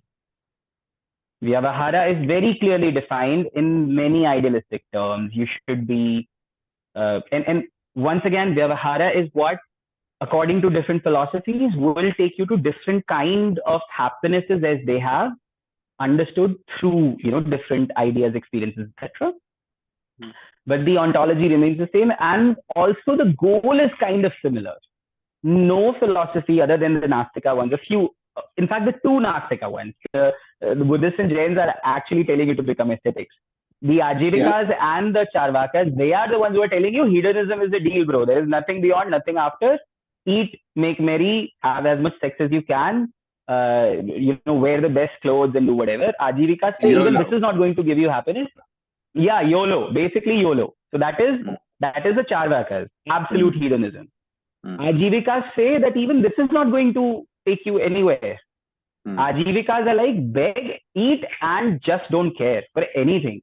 No responsibilities, nothing. This is the most I think pessimistic, purest nihilistic form of nihilistic, pessimistic, existentialist. As far as I listen to existential philosophers and I'm like, dude, I cannot, I just cannot deal with this right now. So the what I'm saying is the idea of a rasa, of happiness, is not there. Ajivikas try to find it through a lot of pessimism. The Charvakas, they try to find it through sensual pleasure. The Buddhists, they will probably tell you not to indulge too much in the senses because they will only increase connection with the world. You will have to take karma and whatever they tell you to become, do vipassana, and you absolutely detach yourself, material, and then through the mind, and then through the soul, etc., etc. The Jainas have a similar understanding of this, like the Buddhists, but through a lot they of want to become ascetics. They want to become ascetics, yes. So is there any Nastika philosophy which basically tells you to just go kill yourself, man? There is no way out of this. Don't kill yourself and don't reproduce. Because I mean that's what Buddhists are basically saying, I think. I mean, suicide is not something which is idealized anywhere, or euthanasia, if that's what you're referring to. I see the smile on your face very clearly right now. Yeah. But no, I'm sorry. I don't think there is any philosophy which will tell you that there is absolutely no hope. Coming from I think this could be again coming from an individualist perspective, again, which means that I think all society should be essentially focused on focused around the human potential and human individual, and then of course everything else, as long as there is no conflict, can be avoided. Anyway, from that perspective, I think that this whole thing, nobody talks about just give it up. I think those schools of thought might have died down because everybody gave it up, and then there was nobody to just talk about that. Because according to the Indian sensibilities, they were unsuccessful. I mean, the Buddhists and the Jains, they are absolutely thriving. The Charvakas and Ajivikas, they just went away because idealistically, no one would ever believe what they were saying. So, but what I'm saying is that but if life is suffering, if you believe that you can't separate it, and then even if you believe you can separate it, all this work is going to go in separating it. So if there is no birth, that ways the Charvakas won, because their point was to enjoy and end suffering, and they won. There's no people, there's no suffering.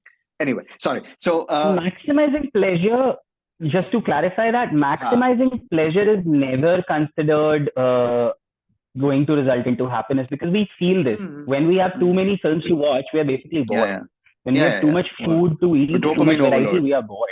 Yeah. Dopamine overload, and we are seeing it in our world today. So even if there is no birth, like I said, there is a Vyavahara and Paramartha dichotomy. Even if there is no birth, like I said, even if there is no Paramartha, the Vyavahara still is a very sensible approach. Through the philosophy, it is a very sensible approach. You regulate yourself. You are a limited being. So why fight your nature? Enjoy things in a limited way, because only then will you be able to enjoy them. And even if you want to change something about yourself, you need to understand that you need to truly understand your nature. Only then you can like engineer jugards or things that can change it, doctor it. Otherwise, the ontology is clearly telling you what the soul wants. Yeah, okay. So about that, if you deny the existence of the soul. The ontology is clearly telling you what the soul wants. So basically what you described about the ontology is what the Vedas are talking about. Is that the essence? Not just the Vedas. Like I said, this is a unifying factor. So Tantra also has an approach to this ontology. Vedas also have an approach to this ontology. The Puranas, of course, borrow from both the Vedas and the Tantras. So they also have an approach to this ontology.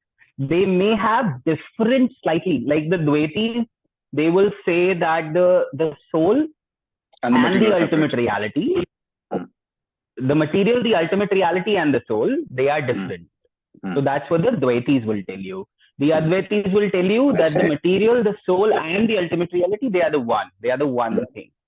There is Vishishta Advaita, there is Shuddha. There are so many different approaches. More or less,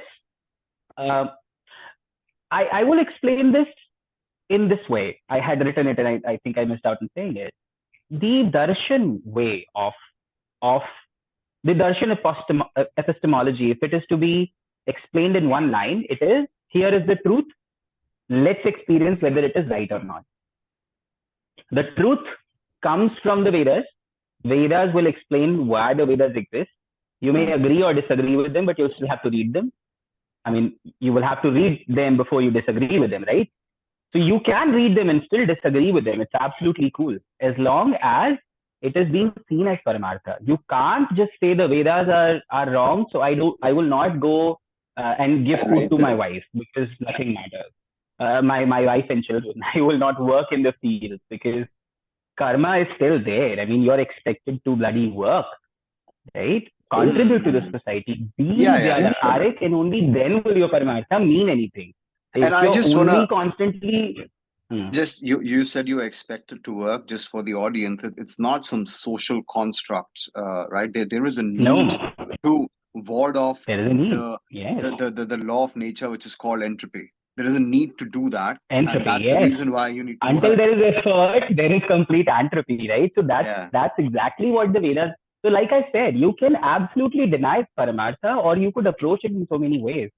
Vyavahara still stands, and that is the beauty of it.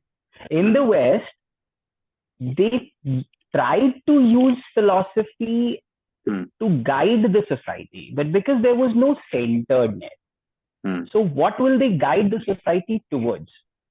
So there is already a centeredness. So I think the centeredness in the West, and I agree with it. I just want to include this Indic centeredness to my quest. But I still believe that the Western centeredness, I believe, is better, and it's correct. But of course, other things can be easily integrated into it, and you can have a good sort of global culture. But anyways, the West puts the abstract individual at the center of everything. Now, that abstract individual is not one person, and it also essentially says that the like the king is supposed to be the lawgiver and the person who governs. So in the West, it was not always like this. It was always like, for thousands of years, it was just tribal, like any other tribe in the world. But they came to a particular conclusion because of whatever socio-political reasons, where they essentially said that the law is the king, which means nobody is above the law. Because in every other society, of course, there are some people who are above the law. Of course, there are some high-born people. So they came up with the concept of nobody is above the law, and the abstract individual is at the center. The king, I think the king is an absolute lawmaker with with yeah. very But little requirement for evidence to anyone. But in the Indian context, the Vyavahara basically sets everyone in the hierarchy. The king is subservient to the knowledge givers. The king is subservient, the Kshatriya, and yeah. all the rest of the castes. And No, no, caste no. again is Sorry. let me. Just to finish my point, the king got Mhm. constitutionalized in the Western system, right? So again, so when from America came from the English system, there was no concept of a king. They were like, I mean, of course, they have to have a relic because they can't just move on quickly. But we are just starting fresh, so we'll take the best ideas. There is no king.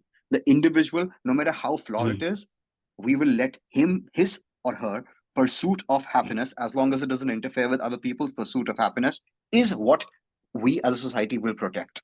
Everything else is secondary. Everything else is secondary. This is what we will protect. This is what we protect from governments, from nature, from other people, from corporations, from families. This we will protect the individual from all these collective entities, and then the individual will decide what they need to do. I That's think the lovely concept. Hmm. Everything Right. else So you can have. why I am kind of, and let me say it, I'm finding a problem with saying that the Western idea is better. I'll tell you why. Mm, Because first of all, let me explain what the Western idea is according to me, and that's when I can explain why I find it problematic. mm, Because when you put the individual's pursuit of happiness mm, as the only goal without mm. understanding who the individual is, then you indulge too much in the senses. Because according to you, the No, individual no, is the yes. body. So I think I'm anticipating your criticism, and I agree with it. I concede. Uh, what I'm only saying is that the West in this scenario is only giving you a lightweight framework which they will enforce with the law, with the monopoly on violence that the governments have. That's all. So whatever else you're talking about, the understanding of what the individual is, you should not be indulging in senses. All of those things comes in with civil society and the culture. The government will not interfere with that. Everything else, social pressures can take care of it. So we can integrate what the individual is, and you should not be indulging in total sensual pleasures and the smart way to live about it. The West will protect if you want to indulge in sensual pleasures, as long as you're not like screwing with others. Do it. We'll protect your right to do it. It's not a good way to live, or whatever. But then the culture, the civil society comes and helps you. So what's that culture then? What is the However, individual? also, and before I answer that question, the individual, I mean, the identification of the individual is what makes the entire, it makes the difference. Like, this is what makes the difference. And that's why I think the Indian philosophy is different. It's better because this is what is giving solutions to the problems. Also, before I Yeah. make a comment on that, how much more time do we have? I think we've spent 2 hours already, right? Oh yes, we have. Let's see. We can wrap it up in about 15 minutes. Okay. So 15 more minutes, right? Yeah, yeah. Will that be Okay, fine? cool. So let me just quickly, You want to take a yeah, break? that should be okay. I think a 2 minutes breather would be fine. Yeah, let's take a break. Just 2 minutes. All right. Yeah. All right, folks, we are back. So, Milan, you were explaining why it's more the Indic way of the philosophy is more evolved or better than the one I just described, where it's you're focused on the individual as a lightweight framework. So, please go ahead. Why finish your thoughts? Right.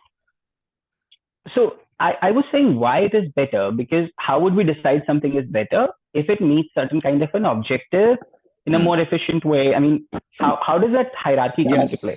Yes. The point is, why the Eastern philosophy is better? Because it has a very clearly defined goal. It explains everything. It explains when you say that the West puts the individual's pursuit of happiness in the center. In the West, in the West, it is the individual's pursuit of happiness and freedom, etc. It's put in the center. In the East, they're explaining what is meant by the individual. The ontology that I explained, that is what explains, that is what tells you who the individual is.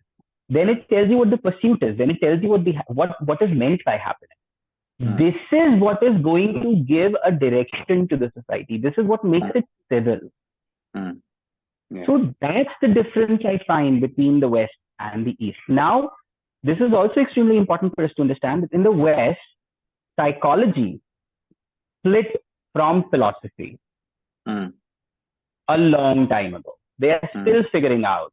They're still figuring out whether it is the mind or it is intelligence, who is it that is feeling all of it, etc., etc. In the East, we already know that this is the soul, It's an and it integrated can be model. experienced. So you're saying that it's an integrated model. Yeah. The only See, there is a continuum here. There is a continuum, which, and this is what the deal is. This is the continuum. In the West, you put the pursuit of happiness in the center, but there is no education about what is pursuit, what is happiness, who the individual is. In the East, there is education about it. There is psychology in the center, and all of this is run by this idea of philosophy, which is answering these three questions. Yeah. So I'll just very established standard. I just want to in the entrance. Sorry, I just want to be I want to defend here, because it's not that. So I will say that in the Western system, especially the very basic framework level system, liberal system, which is what, and again, there are many Western systems, but this is the dominant Western system, which I like because I value personal liberty. So there are supplemental systems which are from the Western canon, and you can take from the Eastern and various other canons as well, which you can use to supplement whatever the lightweight framework is being given. And the only reason I think I like it is because I don't like people with guns, people who can end my life and people who can end my freedom, telling me what's right and this is ethical. I need them to just protect my ability to experiment and figure out. And if I fail, they need to protect my ability to fail as well. They're not going to intervene. Ethics separated from enforcement of the law. That's all. That everything else I'm on board with. But anyway, in the interest of time, then why would you say that is the case with the? Oh, okay. Yeah. Okay. Yeah. Sure. So we could address it. I mean, I want to say that this is also in the East. I mean, the individual's ability to practice is not only accepted, it is not only acknowledged, it is in fact encouraged. Except, but you are saying, I know the truth. You're saying this is the truth. No, in the West, they don't say that. No. They're not saying this is the truth. They're not saying this is the truth. So what are they saying? They are saying this is our idea of the truth. Practice and find out if you like it or not. Yeah, but okay. That is a very different kind of tone that you just used compared to what you used a few moments ago. Because in a few moments ago, you said, this is the truth. And mindless pursuit of happiness is not going to help you. This is how you pursue it. But now you're saying this is an idea. So that is it. In the West, they recognize they're all ideas. Do your thing. Do your thing. We'll protect you all. And I think they do that. I mean, they probably do that in India as well, because there's so much diversity. There is so much debate as well, that obviously they have a similar system. If there's so much diversity, obviously that diversity has to be protected. I shared this quote with you a few moments ago when I said that here is the truth. Let's experience whether it is right or not. That is the Indian approach. So there is no enforcement then it's very similar.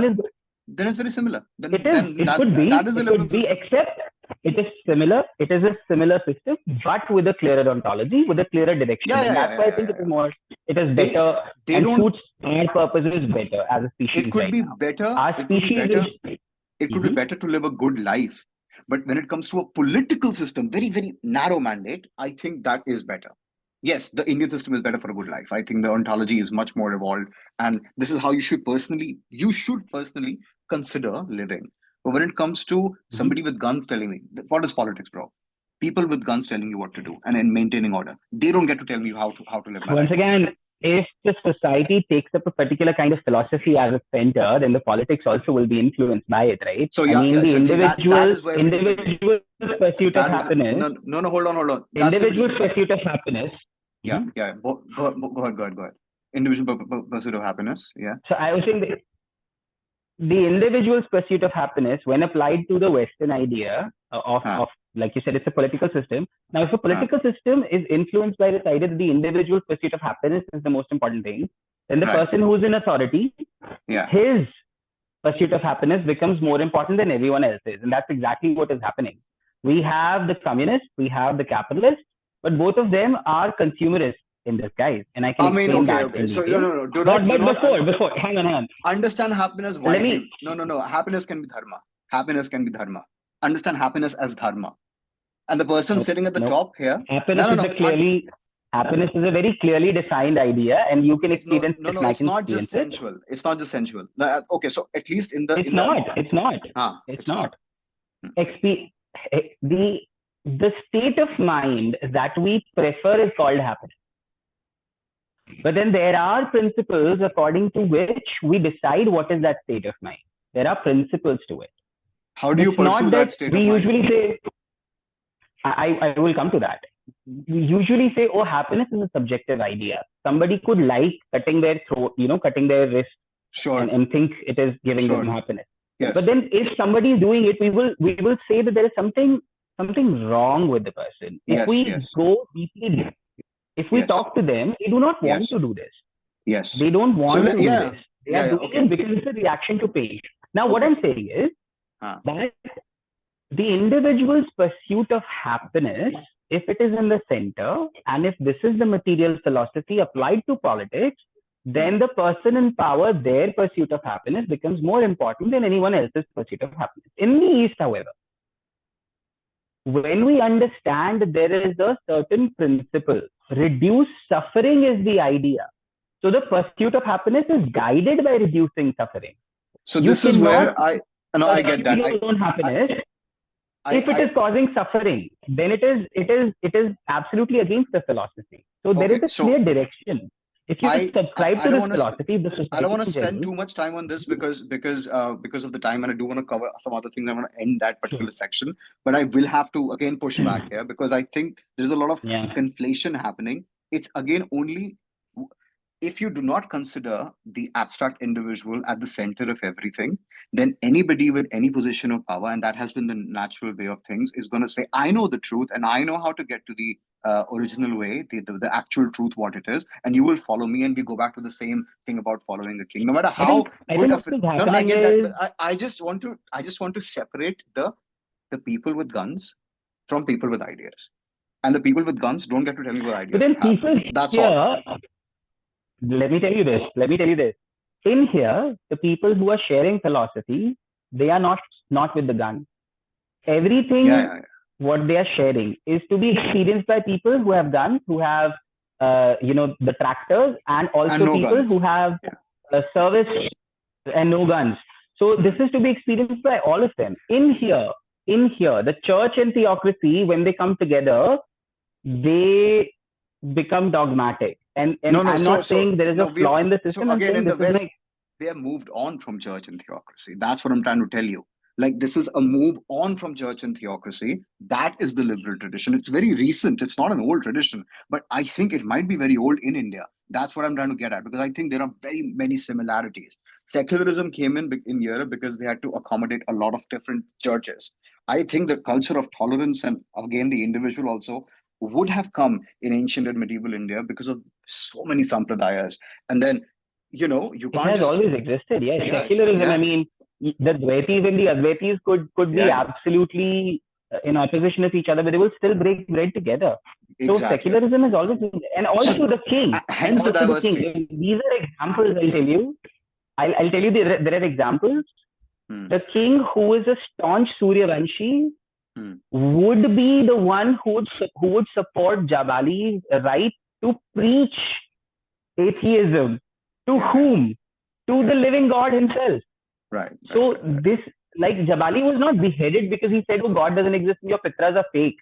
The king actually stood there and bowed down because he was still a scholar. So the society which is run by scholars is definitely more civilized than a society which is run by people whose concern is pursuit of happiness. That is, in fact, why capitalism, I see issues with it, because it's possible. Influenced by what? Sorry. And again, so it's, again, I think here it's going to be more of an aesthetics thing, because see, if you tell me these guys are scholars, these guys are objectively scholars, and you live in the society and they run it, and you don't really have a say, I'm not gonna agree with you. But if in a pursuit of happiness society, I'm saying why? Okay, so I am just trying to understand where is this I really have no say coming into play. I really value my autonomy. I don't want anybody to tell me. It's protected. Your autonomy is protected. Your autonomy is absolutely protected. What about my mental I am not able to understand where do you see it is absolutely protected. It is only guided. Status? I mean, they are just, you don't have to believe in it. Status of what? Like, I understand, like, the whole, even again in the Western tradition, they have the concept of philosopher kings. but Mhm. that's too pompous. You don't know. My issue is, if I want to come up with new I'm Shruti, trying to understand your issue, basically. ah, Yes. I I guess the issue is the truth is not Mhm. settled. That's what in the West they mostly gravitate to. But okay, forget the comparison with the West. Can I can I or somebody else in the Indian tradition or a follower of the Indian tradition come up with a new Shruti, new found wisdom, or everything is going to be new Smriti? Everything is going to be Where do you commentary think all on these what's different already found. sampradayas are coming from? Yeah, where do you think all these different sampradayas are coming from? Like I said, your Hmm. autonomy is not only protected, it is encouraged. If you're Hmm. able to come up with something else, you are welcome for a Shastrartha. Shastrarthas exist. People who are absolutely against, so you have to understand that this is happening at a Paramartha level. The Hmm. Vyavahara is already unanimously agreed upon. Reduce Hmm. suffering for everyone. How Hmm. can that be a problem? If any human being says that my happiness is more important than reducing suffering for everyone else, we have consumerism there. We are killing animals. We go to all the lengths to some river, some island in Congo because there is a particular kind of salt available. How stupid you can you even imagine? Like No, for but that little pleasure, if I'm a very prejudiced person, let I'd me let say me my explain. Let me suffering. explain. Let me explain. Hang on. I know it sounds extremely pedantic and preachy, but let me explain that. Okay, let me just explain that. It is happening. One, because the society is for maximum pursuit of pleasure. I absolutely appreciate it. But then absolution in a linear system like the earth, do you not think there is a problem? Of Until we course, have the you don't go technology to create. linear. You That is what it means. It doesn't mean you eat everything. It's not stupid. Like, I hate the Precisely. left talking like that. Like, I'm not Precisely. saying you are. Yeah, yeah, you need to create new tech. That's exactly what I'm saying. That is exactly Yeah. what I'm saying. The society here tells you Hmm. that yes, that salt is going to give you a variety, which is something that you enjoy, and that's absolutely cool. But as long as it is causing suffering, you Hmm. should avoid that. You should learn to increase your attention span so that regular salt gives you more happiness.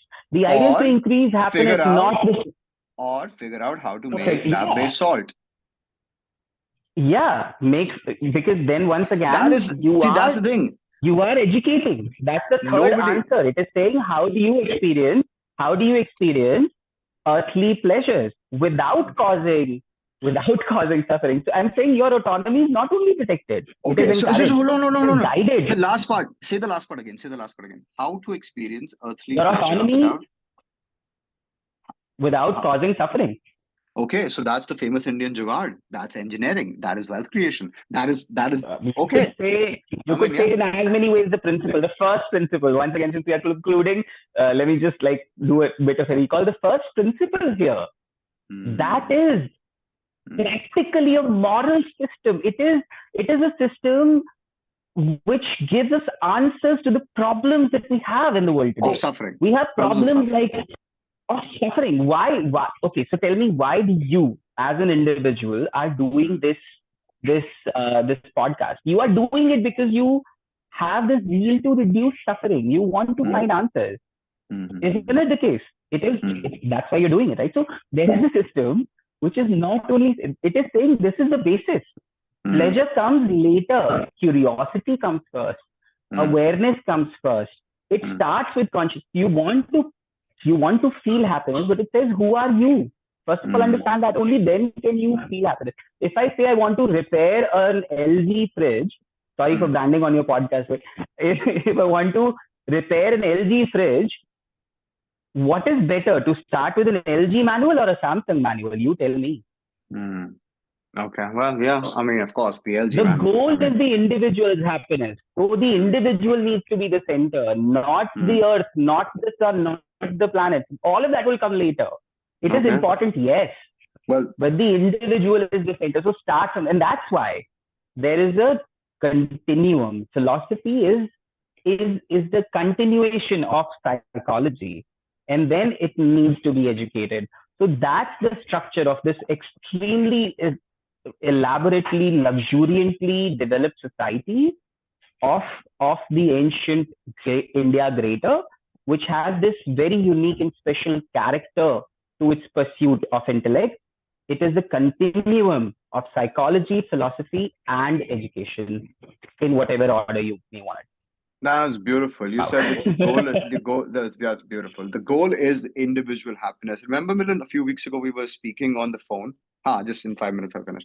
We were Mhm. speaking on the phone, and I said that I want to tie the American Constitution with the Indian system. This is it. Individual Mhm. happiness. Mhm. Yeah. Okay. Mhm. Just to conclude, Not can you just the list? American, my friend. Every single Yeah. constitution in the world should be guided by. And this is not me being a little jingoist, because this is not the Yeah. Yeah. political idea of India. Yeah. Yeah. Yeah. That's Yeah. not what It's the I'm. cultural thing. I'm Yeah. not Yeah. talking about No, the it's a nation state. universalist culture. I'm simply. It's a universalist culture. It is something that will universally benefit everyone, because it is the first principle. Yeah. This is Yeah. a principle which can be experienced by a Caucasian, an African, an Asian, anyone you want to, because we are all human beings, and the system very clearly defines Yeah. who the human being is, who the individual is, what they want, etc., etc., etc. Okay. Even if they are wrong, I'm saying Can the you approach is extremely, Can you extremely just relevant. list the six Astic darshanas just so that we can capture them in the episode? We've talked I about would them, but want to do list that in them. the next episode, because, like I said, Okay. I'm no scholar. I'm just a seeker. I have been blessed by the right kind of company. People have been kind to talk to me. I would ask if I can mention the names also, because who am I? I mean, I can't mention the name and be wrong about what they're saying. So this humility is not something that I'm practicing. It is practical, because I'm not practicing out of any moral idealism. I'm practicing this because this is practical. There are a lot of subtle nuances. As you can see, the system is extremely structured. It is almost like medical science. A doctor who hasn't studied enough, they are doctors. But if there is an ear specialist, you won't give them someone with a bypass surgery, right? So I'm just saying that the darshana, the actual nomenclature in terms, this I think I will want to read first, come up with conclusions, and then I would want to comment on those. So Except that I can tell you, go I'm ahead, sorry, go go ahead. ahead. No, you go ahead. Except that I can tell you that 16 is not really the exact number. There are 6 Astic darshanas which are recognized. So the 6 probably is the right number. There are 4 Nastic darshans, because I think beyond that, no more Nastic darshans came into existence. So there are New World religions like Osho. He could be slightly Nastic. I don't know. There was Right. Jiddu Krishnamurti who mentioned something. Once again, I'm no authority. They are great scholars. All my reverence and respect to them. I think they absolutely all. disagree with them on. Yeah. I think they're all mostly in the composite. Like I think Kashmir Shaivism, yoga, and tantra Yeah, they I mean, mix it. I don't Yeah. really know what their Yeah. authoritical, Yeah. their knowledge base But is, whatever. But just I'm saying that the scholars they have a desire to help people, whatever. I absolutely 100% disagree with so many things they say, but I still sure. respect them because they're scholars. So up to you Yeah. what you want to choose, and that's why I would say 16 is not the right number. 16 is the number according to like recognized systems by the scholars of my sampradaya being the sampradaya that I am a part of.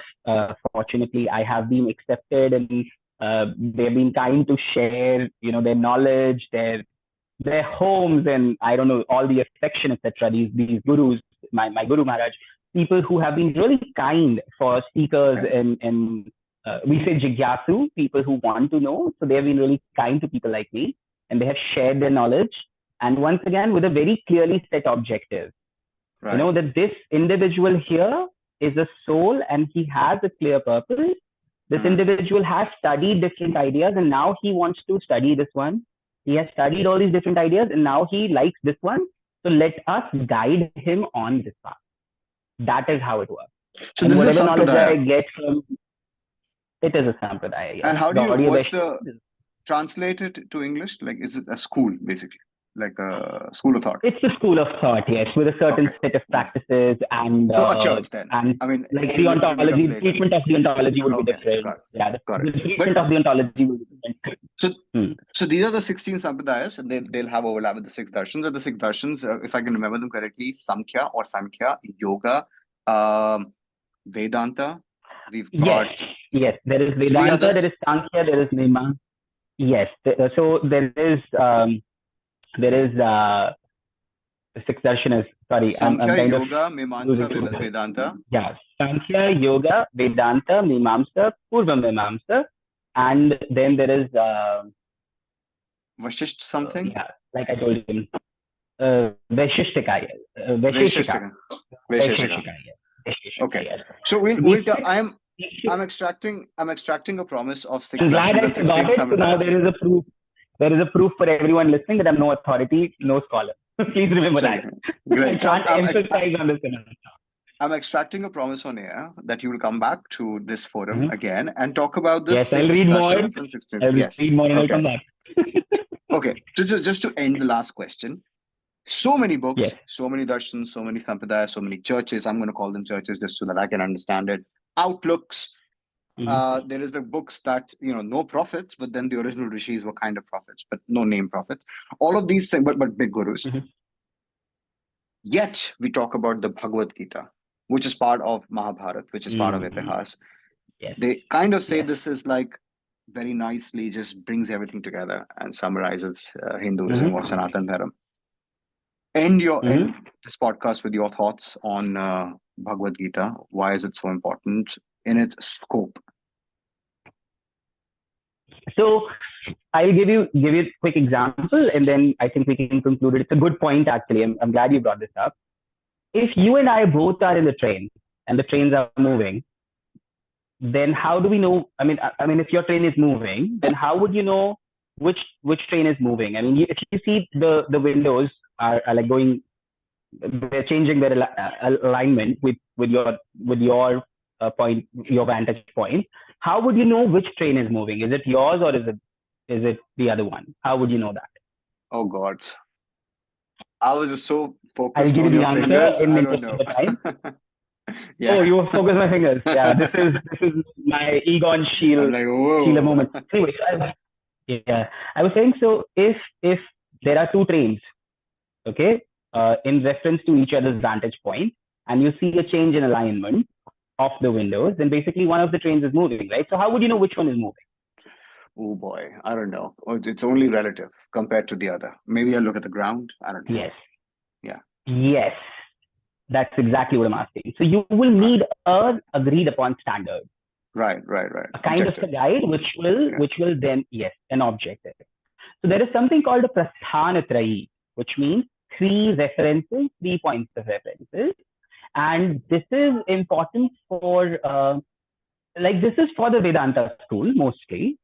There are other places where the Bhagavad Gita may not be considered as the authority, but since Vedanta is the most popular of the six darshanas, I think, I mean, arguably, it is still extremely important. Sure. So there is something called the Prasthanatrayi, which becomes more like axioms for the Vedanta. Okay. Bhakti tradition will tell you that the person who's speaking the Bhagavad Gita is the son of Nanda, like the person who is divine. So this is the Bhakti tradition. The Gaudiya Vaishnava tradition will tell you this. But an Advaiti, like not to name any names, but a very, very beloved scholar with a lot of reverence that I have, Swami Sarvapriyanandaji, he would tell you, because he's an Advaiti, so he will tell you that this is a soul. Krishna is not God, and all of us are gods, etc. But then still, the Bhagavad Gita is the standard upon which I, as a Gaudiya Vaishnava and an Advaiti, would argue. Right. So, and whatever we take out from that discussion is once again given to the society so that they can, follow their pursuits of the three questions, the three concerns of philosophy. So that's how it works. So Prasthantrayi, once again, there are the Upanishads, there is the Bhagavad Gita, and there are the Brahma Sutras. Brahma Sutras, okay. So Bhagavad Gita is mostly most popular because there is also a Vaishnava tradition which promotes Bhagavad Gita as a central book. And when the Westerners came, they were trying to give Hinduism a shape, and they wanted one single book like they have in their tradition. So they're like, okay, Bhagavad Gita is the most important. But then there are many, many tantras, many, many Puranas. There are so many, out of which the three in the Vedanta school are considered Prasthanatrayi, which is basically three axioms. Prasthan would mean something where you start from. So Prasthanatrayi, something where you start from. So these are the three books, which is the Upanishads, the Bhagavad Gita, and the Brahma Sutras. If I were to ask you to conclude, would you take a wild guess and tell me the number of active traditions that consider themselves Hindu at the moment? How many would there be in the world? Hmm. In thousands? In hundreds of thousands? Very, Millions? man, I don't know. Somebody said Billions? that there is a, somebody said something very beautiful. They're like, if three generations of scholars practice something, then you could roughly Call it call a... it a sampradaya. It may not be an authoritative sampradaya as such, because the Bhagavad Gita explains, like I said, Prasthanatraya, so it explains there are four basic schools of thought, which are the authority on explaining Bhagavad Gita. You could agree or disagree with it, etc. But then, yeah, so it's impossible to put a number, and it is an exercise in futility, because, like I said, the Vyavahara, irrespective of how many people are practicing, what are they thinking, what are they agreeing or disagreeing with, the Vyavahara still remains as the reality. You have to reduce suffering. You have to know who you are to reduce that suffering. And once you know who you are, only then can you experience earthly pleasure. Bhuma Sukha Anubhav is what it is called. You know, the Bhuma Sukha means the earthly pleasures. So it is an extremely important part. Wear good It is. clothes, man. No one is telling you. Wear good clothes. Eat good food. Don't hurt anyone. How difficult is that for people to understand? It is difficult for people to understand, because there is no central philosophy which guides a civil society towards this direction. This is what the Sanatan Dharmic philosophies they have achieved. And that's why I at least would prefer that over just dry curiosity, which takes us nowhere. Okay, so Sanatan Dharam or Hinduism, the various pursuits of happiness and end of Yes, suffering. yes. Thank you, my friend. I'm going to stop the recording. We'll debrief after this. Yes, Thank you, it everybody. was an absolute pleasure, and thank you everyone. Yes, yes, for your time and listening to me. Bye bye. Yes.